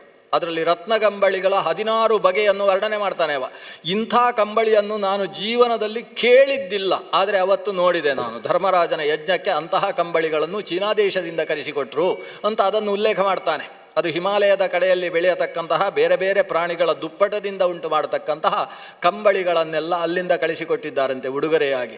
ಎಲ್ಲೆಲ್ಲಿಂದ? ಆ ಕಡೆಯಿಂದ ಋಷಿಕ ದೇಶದಿಂದ, ಋಷಿಕವನ್ನು ಇವತ್ತು ರಷ್ಯಾ ಅಂತ ಕರೀತಾರೆ, ಅಲ್ಲಿಂದ ಏನೇನು ಬಂತು, ಖನಿಜಗಳು, ಒಟ್ಟು 16 ಬಗೆಯ ರತ್ನಗಳು ಅಲ್ಲಿಂದ ಬಂದವು. ನಾನು ಇದರಲ್ಲಿ ಒಂದು 8 ರತ್ನಗಳನ್ನು ಬಗ್ಗೆ ಮಾತ್ರ ಕೇಳಿ ತಿಳಿದು ಬಲ್ಲೆ. ಆದರೆ ಉಳಿದ ರತ್ನಗಳನ್ನು ಇದೇ ಮೊದಲ ಬಾರಿಗೆ ನಾನು ನೋಡಿದ್ದು. ಶಾಸ್ತ್ರದಲ್ಲೂ ಕೂಡ ಅದರ ಲಕ್ಷಣಶಾಸ್ತ್ರವನ್ನು ನಾನು ಓದಿಲ್ಲ ಅಂತ ಹೇಳ್ತಾನೆ ದುರ್ಯೋಧನ. ಎಲ್ಲೆಲ್ಲಿಂದ ಏನೇನು ಬಂತು. ಆ ಕಡೆ ಇರಾಕಿಂದ ಬಂದಂತಹ ಕುದುರೆಗಳ ಬಗ್ಗೆ ವರ್ಣನೆ ಮಾಡಿದ್ದಾನೆ. ಎಂಥೆಂಥ ಕುದುರೆಗಳನ್ನು ಅವರು ಕಳಿಸಿಕೊಟ್ರು ಅಂತ. ಒಟ್ಟಿನಲ್ಲಿ ಇವನ ಈ ರಾಜಸೂಯ ಯಾಗ, ಅಲ್ಲಿ ಸೇರಿದಂತಹ ಸಂಪತ್ತು, ಅದನ್ನು ಈ ಕಣ್ಣಿನಿಂದ ನೋಡಿ ಮುಗಿಸುವುದಕ್ಕೆ ಸಾಧ್ಯ ಇಲ್ಲ, ಬಾಯಿಯಿಂದ ವರ್ಣನೆ ಮಾಡುವುದಂತೂ ಸುತರಾಂ ಸಾಧ್ಯ ಇಲ್ಲ ಅಂತ ಇಷ್ಟು ಹೇಳಿ ಕೊನೆಗೆ ತನಗೆ ಅವಮಾನವಾದ ವಿಷಯವನ್ನು ದುರ್ಯೋಧನ ಹೇಳ್ತಾನೆ. ಅದರಲ್ಲಿ ಒಂದೆರಡು ಮಾತು ಸೇರಿಸಿ ಹೇಳ್ತಾನೆ. ಧೃತರಾಷ್ಟ್ರನ ಹತ್ರ ಹೇಳ್ತಾನೆ, ನನಗೆ ಹೀಗೆ ಅವಮಾನ ಆಯಿತು. ಅವಮಾನ ಆದ ದೊಡ್ಡದಲ್ಲಪ್ಪ, ನಾನು ಅದನ್ನು ನುಂಗಿಕೊಳ್ಳಬಲ್ಲೆ. ಆದರೆ ಹಾಗೆ ನಾನು ನೀರಿನಲ್ಲಿ ಬಿದ್ದಾಗ ಭೀಮ ಏನು ಹೇಳಿದ ಗೊತ್ತಾ? ಓ, ಕಣ್ಣಿಲ್ಲದವನ ಮಗ ಇವ ಅಂತ ಹೇಳಿದ ಅಂತ ಸೇರಿಸಿ ಹೇಳಿದ. ಇಂಥವರು ತುಂಬ ಡೇಂಜರು, ಇವರು ಭಯಾನಕ ವ್ಯಕ್ತಿಗಳು. ಯಾಕಂದರೆ ನಡೆಯದೇ ಇದ್ದದ್ದನ್ನು ಸೇರಿಸಿ ಹೇಳುವವರು ಇವರು ಇನ್ನೊಬ್ಬರನ್ನು ಸಿಕ್ಕಿಸಿ ಹಾಕುವ ಕೆಲಸ ಮಾಡುವವರು. ಈ ಧೃತರಾಷ್ಟ್ರ ಆತ್ಮಜೇತಿ ಚ, ಅವನು ನನ್ನನ್ನು ಏನು ಕರೆದ ಗೊತ್ತೋ? ಓ, ಎಷ್ಟಾದರೂ ಇವ ಧೃತರಾಷ್ಟ್ರನ ಮಗ ಅಲ್ವಾ ಅಂತ. ಅಂದರೆ ಅವನಿಗೆ ಕಣ್ಣಿಲ್ಲ, ನಿಂಗೂ ಕಣ್ಣಿಲ್ಲ ಅಂತ. ಇದು ಧೃತರಾಷ್ಟ್ರನಿಗೆ ಚುಚ್ಚುವ ಬಾಣ. ಇದು ಧೃತರಾಷ್ಟ್ರ ಅಲ್ಲಿಂದೇ ಒಂದು ಹುಂಕರಿಸಿಬಿಟ್ಟ. ಹಾಗನ್ನ ಭೀಮಸೇನ, ಅದಕ್ಕೆ ಸರಿಯಾದ ಔಷಧಿ ಆಗಬೇಕು ಅಂತ. ಈ ರೀತಿ ಧೃತರಾಷ್ಟ್ರನ ಮನಸ್ಸಿನ ಒಳಗೆ ತಾನು ಪ್ರವೇಶ ಮಾಡುವುದಕ್ಕೆ ಕೆಲವು ಮಾತುಗಳನ್ನು ದುರ್ಯೋಧನ ತನ್ನ ಮಾತಿನಲ್ಲಿ ಸೇರಿಸಿ ಹೇಳಿದ. ಧೃತರಾಷ್ಟ್ರ ಇಷ್ಟೆಲ್ಲ ಕೇಳಿ ಕಣ್ಣಲ್ಲಿ ನೀರು ಹಾಕಿದ. ನನ್ನ ಮಗನಿಗೆ ಆದ ಅವಮಾನ ಅಂದರೆ ಅದು ನನಗೇ ಆದ ಅವಮಾನ. ಅದಕ್ಕಿಂತ ಹಿಂದೆ ಯಾಗದಲ್ಲಿ ಎಷ್ಟೆಷ್ಟು ಜನ ಏನೇನು ಕೊಟ್ಟರು ಅದನ್ನೆಲ್ಲ ಮರೆತು ಬಿಟ್ಟ. ಕೊನೆಗೆ ಹೇಳಿದ ಮಾತುಂಟಲ್ಲ, ನನ್ನ ಮಗನಿಗೆ ಅವಮಾನವಾಯಿತು. ಅವಮಾನದ ಹೊತ್ತಿಗೆ ನನ್ನ ಹೆಸರು ಹಿಡಿದು ಅವಮಾನ ಮಾಡಿದರು, ಕಣ್ಣಿಲ್ಲದವನ ಮಗ ಅಂತ ಹೇಳಿದರು. ಇದು ಆತನ ಮನಸ್ಸಿಗೆ ತುಂಬ ಘಾಸಿಯನ್ನು ಉಂಟು ಮಾಡಿತು. ಅದನ್ನೇ ಮುಂದಿಟ್ಟುಕೊಂಡು ಇದಕ್ಕೇನಾದರೂ ಪ್ರತೀಕಾರವನ್ನು ಮಾಡಬೇಕು ಅಂತ ಮನಸ್ಸಿನಲ್ಲಿ ಯೋಚಿಸಿದ. ಅಷ್ಟು ಹೊತ್ತಿಗೆ ಶಕುನಿ ಹೇಳಿದ, ಏನಿಲ್ಲ, ನೀವು ಒಂದು ಅನುಕೂಲ ಮಾಡಿಕೊಡಬೇಕು. ಎಲ್ಲಿಯ ತನಕ ಅವರ ಸಂಪತ್ತು ಈ ದುರ್ಯೋಧನನ ಕೈಗೆ ಬರುವುದಿಲ್ಲೋ ಅಲ್ಲಿಯ ತನಕ ನಿಮ್ಮ ಮಗ ಬದುಕುವುದಿಲ್ಲ ಅಂತ ಅಂದುಕೊಳ್ಳಿ. ಅದಕ್ಕೋಸ್ಕರ ನೀವು ಒಂದು ಅನುಕೂಲ ಮಾಡಿ, ಅಲ್ಲಿ ಯಾವ ರೀತಿ ಉತ್ತಮವಾದ ಸಭಾಗೃಹ ನಿರ್ಮಾಣ ಮಾಡಿದ್ದಾರೋ ಹಾಗೆ ನಾವು ಕೂಡ ಒಂದು ಸಭಾಗೃಹ ನಿರ್ಮಾಣ ಮಾಡಬೇಕು. ಅದಕ್ಕೆ ದ್ಯೂತ ಸಭೆ ಅಂತ ಹೆಸರಿಡಬೇಕು. ಅವರು ಅಲ್ಲಿ ಮಯ ಸಭೆ ಅಂತ ಹೆಸರಿಟ್ಟಿದ್ದಾರೆ, ಅದಿರಲಿ. ನಾವು ದ್ಯೂತ ಸಭೆಯನ್ನು ಒಂದು ನಿರ್ಮಾಣ ಮಾಡಬೇಕು. ಆ ಸಭೆಯಲ್ಲಿ 1000ಕ್ಕಿಂತ ಹೆಚ್ಚು ಕಂಬಗಳಿರಬೇಕು, 100ಕ್ಕಿಂತ ಹೆಚ್ಚು ಬಾಗಿಲುಗಳಿರಬೇಕು. ಇವ ವಾಸ್ತುಶಾಸ್ತ್ರ ಎಲ್ಲ ಹಿಡ್ಕೊಂಡು ಹೇಳ್ತಾನೆ, ಹೀಗೀಗಿರಬೇಕು. ಇಂಥ ಒಂದು ಭವನವನ್ನು ನಿರ್ಮಾಣ ಮಾಡಬೇಕು. ನಿರ್ಮಾಣ ಮಾಡಿ ಆ ಭವನದಲ್ಲಿ ಅದನ್ನು ನೋಡುವುದಕ್ಕೋಸ್ಕರ ಅಂತ ಸಪತ್ನೀಕ ಪಾಂಡವರನ್ನು ಕರೆಸಬೇಕು. ಕರೆಸಿ ಅವರ ಜೊತೆಗೆ ಒಂದು ಸುಹೃದ್ಯೂತ, ಪ್ರೀತಿಯಿಂದ, ಹಿಂದಿನ ಕಾಲದಲ್ಲೆಲ್ಲ ಇರ್ತಿತ್ತು. ಮನೆಯಲ್ಲಿ ಒಂದು ಶ್ರಾದ್ದವಾಯಿತು ಅಂತ ಅಂದ್ಕೊಳ್ಳಿ, ಅಥವಾ ಒಂದು ದೊಡ್ಡ ವಿವಾಹದ ಕಾರ್ಯಕ್ರಮ ಎಲ್ಲ ಆಯಿತು, 2-3 ದಿವಸದ ಕೆಲಸ ಮುಗಿಯಿತು. ಮುಗಿದ ಮೇಲೆ ಒಂದು ಜಮ್ಖಾನ ಹಾಕಿದ್ರು ಎಲ್ಲರೂ ಕೂಡ. ಜಮ್ಖಾನ, ಚಾವಡಿಯಲ್ಲಿ ಜಮ್ಖಾನ ಹಾಕಿ ಆ ಕಡೆ ಈ ಕಡೆ ಕೂತು ಒಂದು ಇಸ್ಪೀಟ್ ಫಿಡಿ ಹಿಡ್ಕೊಂಡು ಆಟ ಆಡುವುದೆಲ್ಲ ನಡೀತಾ ಇತ್ತು ಹಿಂದಿನ ಕಾಲದಲ್ಲಿ. ನಾನು ಬಹಳ ಬಾರಿ ಅದನ್ನು ಕೇಳಿದ್ದಿದೆ. ಅನೇಕರು ಅದರ ಚಿತ್ರವನ್ನು ಕೂಡ ಒಂದು ಲ್ಯಾಮಿನೇಷನ್ ಮಾಡಿ ಮನೆಯಲ್ಲಿ ಹಾಕ್ಕೊಂಡದ್ದು. ನಮ್ಮ ಅಜ್ಜಂದಿರು ಆಡ್ತಾ ಇದ್ದಂತಹ ಆಟ ಇದು ಅಂತ ಹಾಕ್ಕೊಂಡವರು ಇದ್ದಾರೆ. ಇದೇನು ಸುಹೃತ್, ಅದೇನು ಪಣಕ್ಕಿಟ್ಟು ದೊಡ್ಡ ಗಲಾಟೆಯ ಉದ್ದೇಶದಲ್ಲಲ್ಲ, ಒಂದು ಗೆಳೆತನದಿಂದ ಆಡೋದು. ಹಿಂದಕ್ಕೆ ಅದಕ್ಕಿಂತ ಈಗ ಬಂದದ್ದು ಇದೆಲ್ಲ ನಮ್ಮ ಪೋರ್ಚುಗೀಸರು ಮತ್ತು ಫ್ರೆಂಚರು ಆಕ್ರಮಿಸಿದ ನಂತರ ಬಂದಿರತಕ್ಕಂಥ ಈ ಚೀಟಿ ಹಿಡ್ಕೊಂಡು ಆಟ ಆಡ್ತಕ್ಕಂಥದ್ದೆಲ್ಲ ಆಧುನಿಕ ಕಾಲದ್ದು. ರಾಜ ರಾಣಿ ಎಲ್ಲ ಪರದೇಶದ ರಾಜರಾಣಿಯೇ ಅದರಲ್ಲಿರೋದು, ನಮ್ಮ ದೇಶದ್ದಲ್ಲ ಅದು. ನಮ್ಮ ದೇಶದ ಆಟ ಅಂತೇಳಿದರೆ ಚದುರಂಗದ ಆಟವನ್ನು ಆಡ್ತಾ ಇದ್ರು. ಈ ಚದುರಂಗದ ಆಟವನ್ನು ಬಿಟ್ಟರೆ ಇನ್ನೊಂದು ಆಟ ಆಡ್ತಾ ಇದ್ದದ್ದು ಅಂತ ಹೇಳಿದರೆ ದಾಳ ಹಾಕಿಕೊಂಡು ದ್ಯೂತವನ್ನು ಆಡ್ತಾ ಇದ್ರು. ಈ ದ್ಯೂತವು ಸುಹೃದ್ಯೂತ. ಅದರಲ್ಲಿ ಸುಮ್ಮನೆ ಮಾತು ಮಾತ್ರ, ನಾನು ಇಷ್ಟಿಡ್ತೇನೆ ಅಂತ ಮಾತು, ಅದಕ್ಕೆ ಇಡ್ಲಿಕ್ಕಿಲ್ಲ. ಅವರು ನಾನು ಇಷ್ಟಿಡ್ತೇನೆ ಅಂತ ಅದಕ್ಕೆ ಪ್ರತಿ ಮಾತು. ಆಟ ಯಾರು ಗೆಲ್ತಾರೆ ಅಂತ ನೋಡಿಕೊಂಡು ಖುಷಿ ಪಡುವಂಥದ್ದು ಈ ಸುಹೃದ್ಯೂತಗಳು ನಡೀತಾ ಇದ್ದವು. ಹಾಗೆ ಪಾಂಡವರ ಜೊತೆಗೆ ಸೌಹಾರ್ದದ ಉದ್ದೇಶದಿಂದ ದ್ಯೂತ. ಇವತ್ತು ಹೇಗೆ ದೇಶಕ್ಕೆ ಕ್ರೀಡೆಗಳು ನಡೀತಾವಲ್ಲ, ಕ್ರಿಕೆಟ್ ನಡೀಬೋದು ಅಥವಾ ಕಬಡ್ಡಿ ನಡೀಬೋದು. ಇದು ಯಾಕೆಂದರೆ ಗೆಳೆತನ ವೃದ್ಧಿಯಾಗುವುದಕ್ಕೋಸ್ಕರ ಇರ್ತಕ್ಕಂತಹ ಆಟಗಳು. ಆ ನಿಟ್ಟಿನಿಂದ ಸಾಮ್ರಾಟನಾದಂತಹ ಧರ್ಮರಾಜನನ್ನು ಸಪತ್ನೀಕನನ್ನಾಗಿ ಕರೆಸಿ ಇಲ್ಲಿ ಒಂದು ಸುಹೃದ್ಯೂತವನ್ನು ನೀನು ವ್ಯವಸ್ಥೆ ಮಾಡಿಕೊಡಬೇಕು, ಆಮೇಲೆ ಮುಂದಿದ್ದೆಲ್ಲ ನಾನು ನೋಡಿಕೊಳ್ತೇನೆ ಅಂತ ಶಕುನಿ ಹೇಳಿದ. ಧೃತರಾಷ್ಟ್ರನಿಗೆ ಒಳಗಿನಿಂದಲೇ ಏನೇನು ನಡೀಬಹುದು ಅಂತ ಯೋಚನೆಗೆ ಹುಟ್ಟಿತು. ಇಡೀ ಸಂಪತ್ತು ಪಾಂಡವರು ನಮ್ಮ ಕಡೆಗೆ ಬಂದು ಬಿಡ್ತಾರೆ, ನಾವು ಸಾಮ್ರಾಟರಾಗಿ ಬಿಡ್ತೇವೆ ಅಂತ ಧೃತರಾಷ್ಟ್ರನಿಗೆ ಅನಿಸಿತು. ಇದು ದುರ್ಯೋಧನನ ಸನ್ನಿಧಾನದಿಂದ ಆಗಿರತಕ್ಕಂತಹ ಸಮಸ್ಯೆ. ಆದರೆ ಅಷ್ಟರಲ್ಲಿ ವಿದುರನ ನೆನಪಾಯಿತು. ವಿದುರ ಹೇಳಿದ ಮಾತನ್ನು ಧೃತರಾಷ್ಟ್ರ ಮೀರುವುದಿಲ್ಲ. ಕಾರಣ ಏನು ಅಂದರೆ, 1-2 ಬಾರಿ ವಿದುರ ಹೇಳಿದ್ದನ್ನು ಮೀರಿದ್ದಕ್ಕೆ ಈತ ಅನುಭವಿಸಿದ್ದಾನೆ. ವಿದುರ ಹೇಳಿದ್ದನ್ನು ಮೀರಿದರೆ ಅದು ರಾಜಕೀಯವಾಗಿ ಅತ್ಯಂತ ದೊಡ್ಡ ತಪ್ಪು. ಇದು ಧೃತರಾಷ್ಟ್ರನಲ್ಲಿ ತೀರ್ಮಾನ ಆಗಿದೆ. ಹಾಗಾಗಿ ಭೀಷ್ಮಾಚಾರ್ಯರು, ದ್ರೋಣಾಚಾರ್ಯರು, ಕೃಪಾಚಾರ್ಯರು ಎಲ್ಲರೂ ಸೇರಿ ವಿದುರನ ಮಾತಿಗೆ ಮಾತ್ರ ತಲೆ ಅಲ್ಲಾಡಿಸ್ತಾ ಇದ್ದರು. ಧೃತರಾಷ್ಟ್ರ ಏನು ಹೇಳಿದರು, ವಿದುರನ ಹತ್ರ ಒಂದು ಮಾತು ಕೇಳಿ ಹೇಳು ಅಂತ ಹೇಳ್ತಿದ್ರು ಅಷ್ಟೇ. ವಿದುರನ ಮಾತೇ ಅಂತಿಮವಾಗಿರ್ತಿತ್ತು. ಯಾವತ್ತೂ ರಾಜಸ್ಥಾನದಲ್ಲಿ ರಾಜನ ಮಾತಿಗಿಂತ ಮಂತ್ರಿಯ ಮಾತಿಗೆ ಬಲ ಜಾಸ್ತಿ. ಯಾಕಂದರೆ ಮಂತ್ರಿ ಅಂದರೆ ಏನು? ಮಂತ್ರ ಮಾಡುವವ. ಮಂತ್ರ ಅಂದರೆ ಮನನ, ಒಳಗಿನಿಂದ ಆಲೋಚನೆ ಮಾಡಿ ದೂರದೃಷ್ಟಿಯಿಂದ ಮಾತಾಡತಕ್ಕಂಥವ ಮಂತ್ರಿ. ಅವನು ಹೇಳಿದ್ದನ್ನು ರಾಜ ಹೇಳಿದರೆ ರಾಜನ ಮಾತಿಗೆ ಬಲ. ರಾಜನೇ ತಾನೇ ಆ ಒಂದು ಮಾತನ್ನು ಹೇಳಿದ ಅಂತಾದರೆ ಅದಕ್ಕೆ ಬಲ ಇಲ್ಲ. ಮಂತ್ರಿಯ ಸ್ಥಾನದಲ್ಲಿದ್ದಂತಹ ವಿದುರ ಅವನು ಇದನ್ನು ಒಪ್ಪಲಿಕ್ಕಿಲ್ಲ ಅನ್ನುವುದು ದೃಢವಾಗಿತ್ತು. ಹಾಗಾಗಿ ಆತ ಹೇಳ್ತಾನೆ, ದುರ್ಯೋಧನ, ನೀನು ಹೇಳಿದ ಮಾತು ದ್ಯೂತ ಸಭೆಯನ್ನು ನಿರ್ಮಾಣ ಮಾಡಬೇಕು ಅನ್ನುವುದು ಅದು ಸದ್ಯೋ ಭವಿಷ್ಯತ್ತಿನಲ್ಲಿ ದೊಡ್ಡ ಅನಿಷ್ಟಕ್ಕೆ ಕಾರಣವಾಗ್ತದಪ್ಪ. ಆದ್ದರಿಂದ ಈ ಮಾವನನ್ನೆಲ್ಲ ಕಳಿಸು, ನಾನು ಪ್ರತ್ಯೇಕವಾಗಿ ನಿನ್ನಲ್ಲಿ ಒಂದು 4 ಮಾತಾಡಬೇಕು ಅಂತ ಹೇಳಿದ. ಶಕುನಿ ಹೊರಟ. ನೋಡು, ಅಪ್ಪ ಮಗ ಏನು ಆಡಿಕೊಳ್ತಾರೆ, ಆಮೇಲೆ ಅದು ಎಡವಟ್ಟಾಯಿತು ಅಂತಾದರೆ ಆಮೇಲೆ ಅದಕ್ಕೆ ಸರಿಯಾಗಿ ಬೇರೆ ಏನೋ ಆಯುಧಗಳಿರ್ತವೆ ನಮ್ಮದು ಅಂತ ಯೋಚನೆ ಮಾಡಿ ಶಕುನಿ ಹೊರಟ. ಈ ತಂದೆ ತನ್ನ ಪತ್ನಿಯನ್ನೂ ದೂರಕ್ಕೆ ಕಳಿಸಿ ಮಗನನ್ನು ಮುಂದೆ ಕೂಡಿಸಿಕೊಂಡು ಪುಟ್ಟ ಮಗುವನ್ನು ತನ್ನ ತೊಡೆಯಲ್ಲಿ ತೆಗೆದುಕೊಳ್ಳುವ ಹಾಗೆ ಅಷ್ಟು ಪ್ರೀತಿಯಿಂದ ಕಣ್ಣೀರು ಸುರಿಸಿಕೊಂಡು ಮಗನ ಹತ್ರ ಹೇಳ್ತಾನೆ, ಮಗು, ನಾವು ಜೀವನದಲ್ಲಿ ಮಾನ ಅಪಮಾನಗಳನ್ನು ಅನುಭವಿಸ್ತಾ ಇರ್ತೇವೆ. ನೀನೇನು ಬಾಲ್ಯದಲ್ಲಿ ಪಾಂಡು ನನ್ನ ಪಕ್ಕದಲ್ಲಿದ್ದಾಗ ಪಾಂಡುವಿಗೆ ಬಂದು ಹಿರಿಯರೆಲ್ಲ ನಮಸ್ಕಾರ ಮಾಡ್ತಾ ಇದ್ದರು, ಕಪ್ಪ ಕಾಣಿಕೆಗಳನ್ನು ತಂದು ಅವನ ಮುಂದೆ ಇಡ್ತಾ ಇದ್ದರು. ನಾನು ಪಕ್ಕದಲ್ಲೇ ಇದ್ದೇನೆ, ನನಗೆ ಎಲ್ಲವೂ ಗೋಚರವಾಗ್ತಾ ಇದೆ, ಆದರೆ ಯಾರೂ ನನ್ನನ್ನು ಆಧರಿಸ್ತಾ ಇರಲಿಲ್ಲ. ಎಷ್ಟು ಅವಮಾನ ಹೇಳು. ಆದರೆ ನಾನು ಇದನ್ನೆಲ್ಲ ಮನಸ್ಸಿಗೆ ಹಾಕ್ಕೊಳ್ಳಿಲ್ಲ, ಅಭ್ಯಾಸ ಮಾಡಿಕೊಂಡಿದ್ದೆ. ಅವಮಾನವನ್ನು ನಾವು ಅಭ್ಯಾಸ ಮಾಡಿಕೊಂಡ್ರೆ ಆಗ ಸಮಸ್ಯೆ ಆಗುವುದಿಲ್ಲ. ಇದು ದೊಡ್ಡ ಉಪದೇಶ, ನಮಗೆಲ್ಲ ಬೇಕಾಗ್ತದೆ. ಆಗಾಗ ಅಭ್ಯಾಸ ಮಾಡಿಕೊಳ್ಳಬೇಕು ಎಲ್ಲವನ್ನು. ಅವಮಾನವನ್ನೂ ಕೂಡ ಅಭ್ಯಾಸ ಮಾಡಿಕೊಳ್ಳಬೇಕು. ದುರ್ಯೋಧನ ಕೇಳ್ತಾನೆ, ಅಭ್ಯಾಸ ಮಾಡಿಕೊಳ್ಳುವುದು ಹೇಗಪ್ಪ? ಅವಮಾನ ಅನ್ನುವುದು ಮನಸ್ಸಿಗೆ ಹಾಕಿದಂತಹ ಒಂದು ಸೂಜಿ, ಶಲ್ಯ ಅಂತ ಶಬ್ದ ಕಳಿಸ್ತಾನೆ. ಮೈಮೇಲೆ ಚುಚ್ಚಿದಂತಹ ಶಲ್ಯವನ್ನು ಎತ್ತಿ ಅಲ್ಲಿಗೆ ಔಷಧ ಹಚ್ಚಿದರೆ ಸರಿ ಹೋಗ್ತದೆ. ಆದರೆ ಮನಸ್ಸಿಗೆ ಹಚ್ಚಿದಂತಹ ಶಲ್ಯದಿಂದ ಅದನ್ನು ತೆರೆದರೆ ಎಳೆದರೆ ಆ ಗಾಯ ಗಟ್ಟಿಯಾಗಿ ಹಾಗೆ ಕೂತು ಬಿಡ್ತದೆ ಹೊರತು ಶುದ್ಧವಾಗುವುದಿಲ್ಲ. ಅವಮಾನವನ್ನು ಅಭ್ಯಾಸ ಮಾಡಿಕೊಳ್ಳುವುದು ಅಂದರೆ ಏನರ್ಥ? ಅದಕ್ಕೆ ಧೃತರಾಷ್ಟ್ರ ಹೇಳ್ತಾನೆ, ಅವಮಾನವನ್ನು ಅಭ್ಯಾಸ ಮಾಡಿಕೊಳ್ಳುವುದು ಅಂದರೆ ಮಗು, ಅವಮಾನ ಅಂದರೆ ಏನು? ನಾವು ಉಳಿದವರ ಮುಂದೆ ಚಿಕ್ಕವರಾಗೋದು. ಆವಾಗ ನಾವು ತಿಳ್ಕೊಳ್ಬೇಕು, ಅವರು ಇವತ್ತು ದೊಡ್ಡವರಿದ್ದಾರೆ, ಅವರು ದೊಡ್ಡವರಿರುವುದರಿಂದ ನಾವು ಇವತ್ತು ಚಿಕ್ಕವರು ಅಂತ ಅನಿಸಿದ್ದೇವೆ. ಆದರೆ ಪ್ರಪಂಚದ ಯಾವುದೂ ಎಲ್ಲೂ ಶಾಶ್ವತವಲ್ಲ ಅಂತ ತಿಳ್ಕೊಳ್ಬೇಕು. ಇವತ್ತು ದೊಡ್ಡವರಿದ್ದವರು ನಾಳೆ ಚಿಕ್ಕವರಾಗ್ತಾರೆ. ಬೇಕಾದರೆ ಆಕಾಶದಲ್ಲಿ ಸೂರ್ಯನನ್ನು ನೋಡು. ಈ ಧೃತರಾಷ್ಟ್ರ ಜೀವನದಲ್ಲಿ ಒಂದು ಬಾರಿ ಸೂರ್ಯನನ್ನು ನೋಡಲಿಲ್ಲ, ಆದರೆ ಹೇಳ್ತಾನೆ ಅವ, ಸೂರ್ಯ ನೋಡು, ಬೆಳಗ್ಗೆ ಹೇಳ್ತಾನೆ, ಮೇಲಕ್ಕೆ ಮೇಲಕ್ಕೆ ಹೋಗ್ತಾನೆ, ಮೇಲಕ್ಕೆ ಹೋದಷ್ಟೇಯೂ ಪ್ರಖರ ಆಗ್ತಾನೆ. ಏನು ನಡು ಮಧ್ಯಾಹ್ನದ ಹೊತ್ತಿಗೆ ಸುಡು ಬಿಸಿಲು ಅಷ್ಟು ಪ್ರಖರನಾಗಿ ಬಿಡ್ತಾನೆ. ಆದರೆ ಅದರ ಪರಿಣಾಮ ಏನು? ಮುಂದಕ್ಕೆ ಇಳಿತಾ ಹೋಗ್ತಾನೆ. ಒಬ್ಬ ಜಾನಪದ ಗೀತೆಯಲ್ಲಿ ಹೇಳ್ತಾನಲ್ಲ, ಏರುವನು ರವಿ ಏರುವನು, ಏರಿ ಏರಿ ಕೊನೆಗೆ ಕೆಳಗೆ ಇಳಿತಾನೆ, ಇಳಿಯುವನು ರವಿ ಇಳಿಯುವನು, ಏರಿದವನು ಇಳಿಯಲೇಬೇಕೆಲೆ ಎಂಬ ಮಾತನು ಸಾರುವನು ಅಂತ. ಯಾರು ಏರಿದರೂ ಕೊನೆಗೆ ಇಳಿಲೇಬೇಕಪ್ಪ. ಸರ್ವೇ ಉತ್ಕರ್ಷಾಹ ಸ್ಮಶಾನಾಂತಹ ಅಂತ. ಎಲ್ಲವೂ ಅಷ್ಟೇ, ಎಷ್ಟು ಏರಿದರೂ ಕೊನೆಗೆ ಇಳಿಲೇಬೇಕು. ಅಂದರೆ ಏರಿದವನು ಏರುವಿಕೆಯೇ ಶಾಶ್ವತವಾಗಿ ಇರುವುದಿಲ್ಲ, ಇಳಿತಾನೆ. ಅವರು ಇಳಿದಾಗ ನಾವು ಏರ್ತೇವೆ. ಇದು ಚಕ್ರ.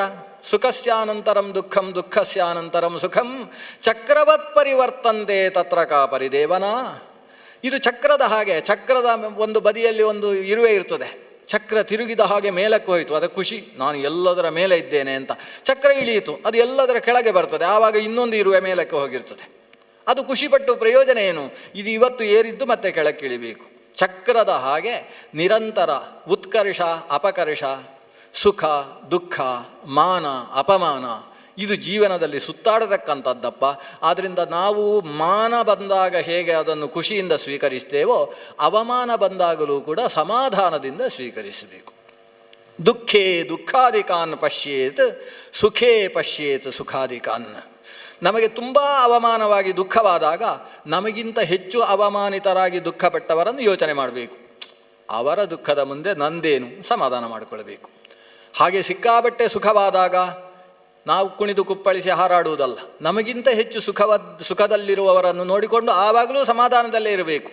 ಸಾಕು ಇಷ್ಟು ಅಂತಲ್ಲ, ಇನ್ನಷ್ಟು ಸುಖಕ್ಕೆ ಬೇಕಾದ ಪ್ರಯತ್ನವನ್ನು ಮಾಡಬೇಕು. ಇದನ್ನು ಸೇರಿಸಿಕೊಂಡು ಶುಕ್ರನೀತಿಗಳನ್ನೆಲ್ಲ ಸೇರಿಸಿಕೊಂಡು ಧೃತರಾಷ್ಟ್ರ ಉಪದೇಶ ಮಾಡ್ತಾನೆ. ಕೊನೆಗೆ ಹೇಳ್ತಾನೆ, ದುರ್ಯೋಧನ, ನಿನಗೆ ಅವನು ಮಾಡಿದ ಯಾಗವನ್ನು ನೋಡಿ ಅಲ್ಲ ಇಷ್ಟು ಹೊಟ್ಟೆ ಉರಿತಾ ಇರುವುದು. ನಾವು ಯಾಗ ಮಾಡೋಣ ಬಿಡು. ನಾನು ಮತ್ತು ಗಾಂಧಾರಿ ಯಾಗದಲ್ಲಿ ಯಜಮಾನರಾಗಿ ಕೂತುಕೊಳ್ಳುವುದಿಲ್ಲ. ನೀನು ಮತ್ತು ಭಾನುಮತಿಯೇ ಯಾಗದಲ್ಲಿ ಯಜಮಾನ ದಂಪತಿಗಳಾಗಿ ಕುಳಿತುಕೊಳ್ಳಿ.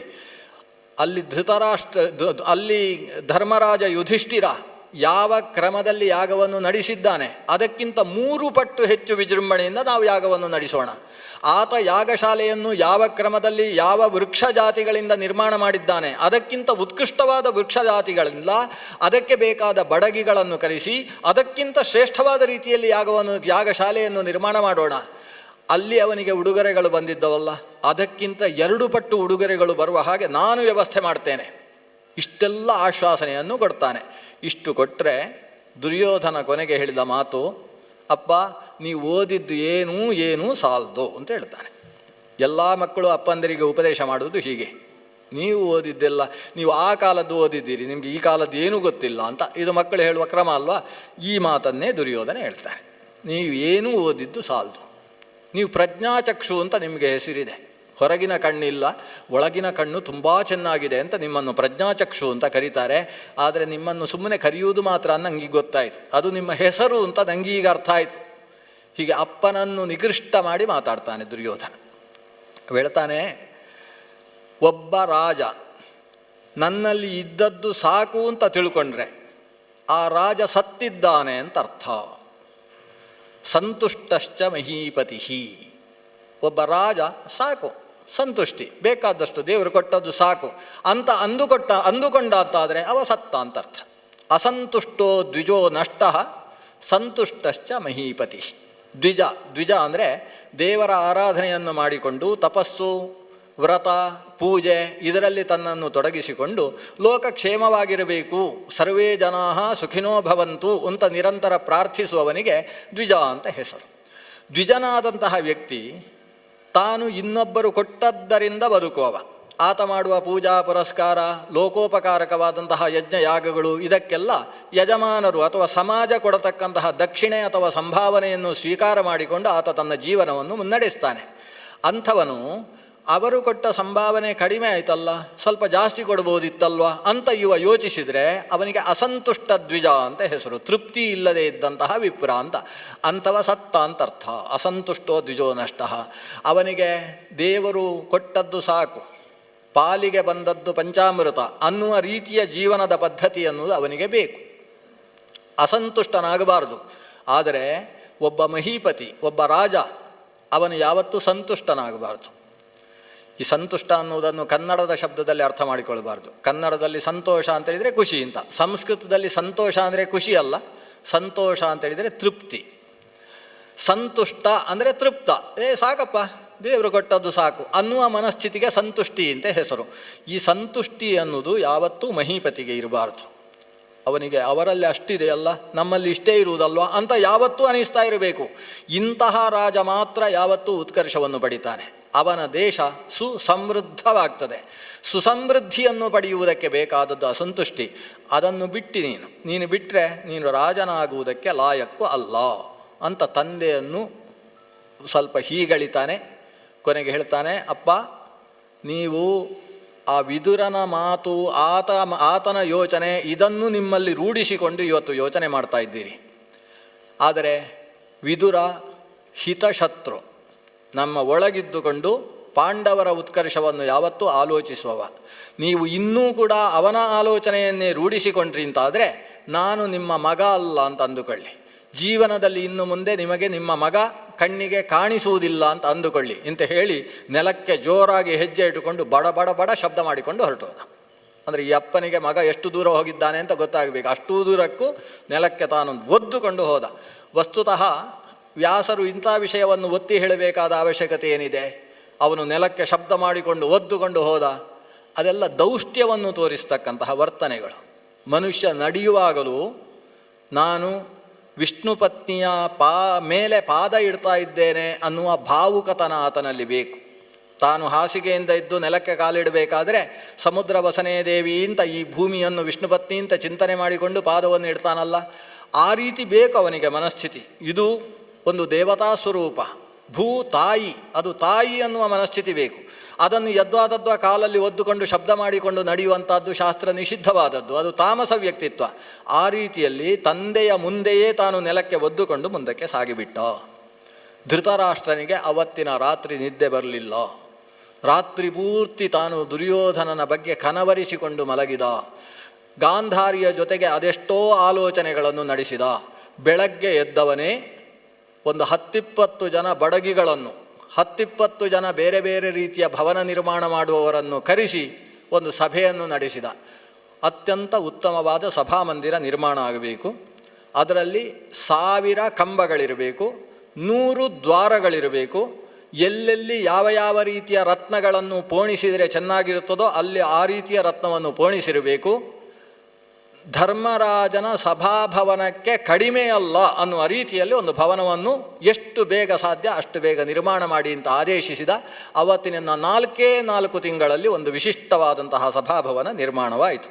ನಮಗೆ ಆ ಸಭಾಭವನ ನಿರ್ಮಾಣ ಆಗಲಿಕ್ಕೆ ಕನಿಷ್ಠ 1 ದಿವಸ ಆದರೂ ಬೇಕು. ಹಾಗೆ ನಾಳೆ 7 ಗಂಟೆಗೆ ಮತ್ತೆ ಆ ಸಭಾಭವನದಲ್ಲಿ ಏನು ಘಟನೆಗಳು ನಡೀತಾವೆ ಅನ್ನುವ ಚಿಂತನೆಯನ್ನು ನಡೆಸೋಣ.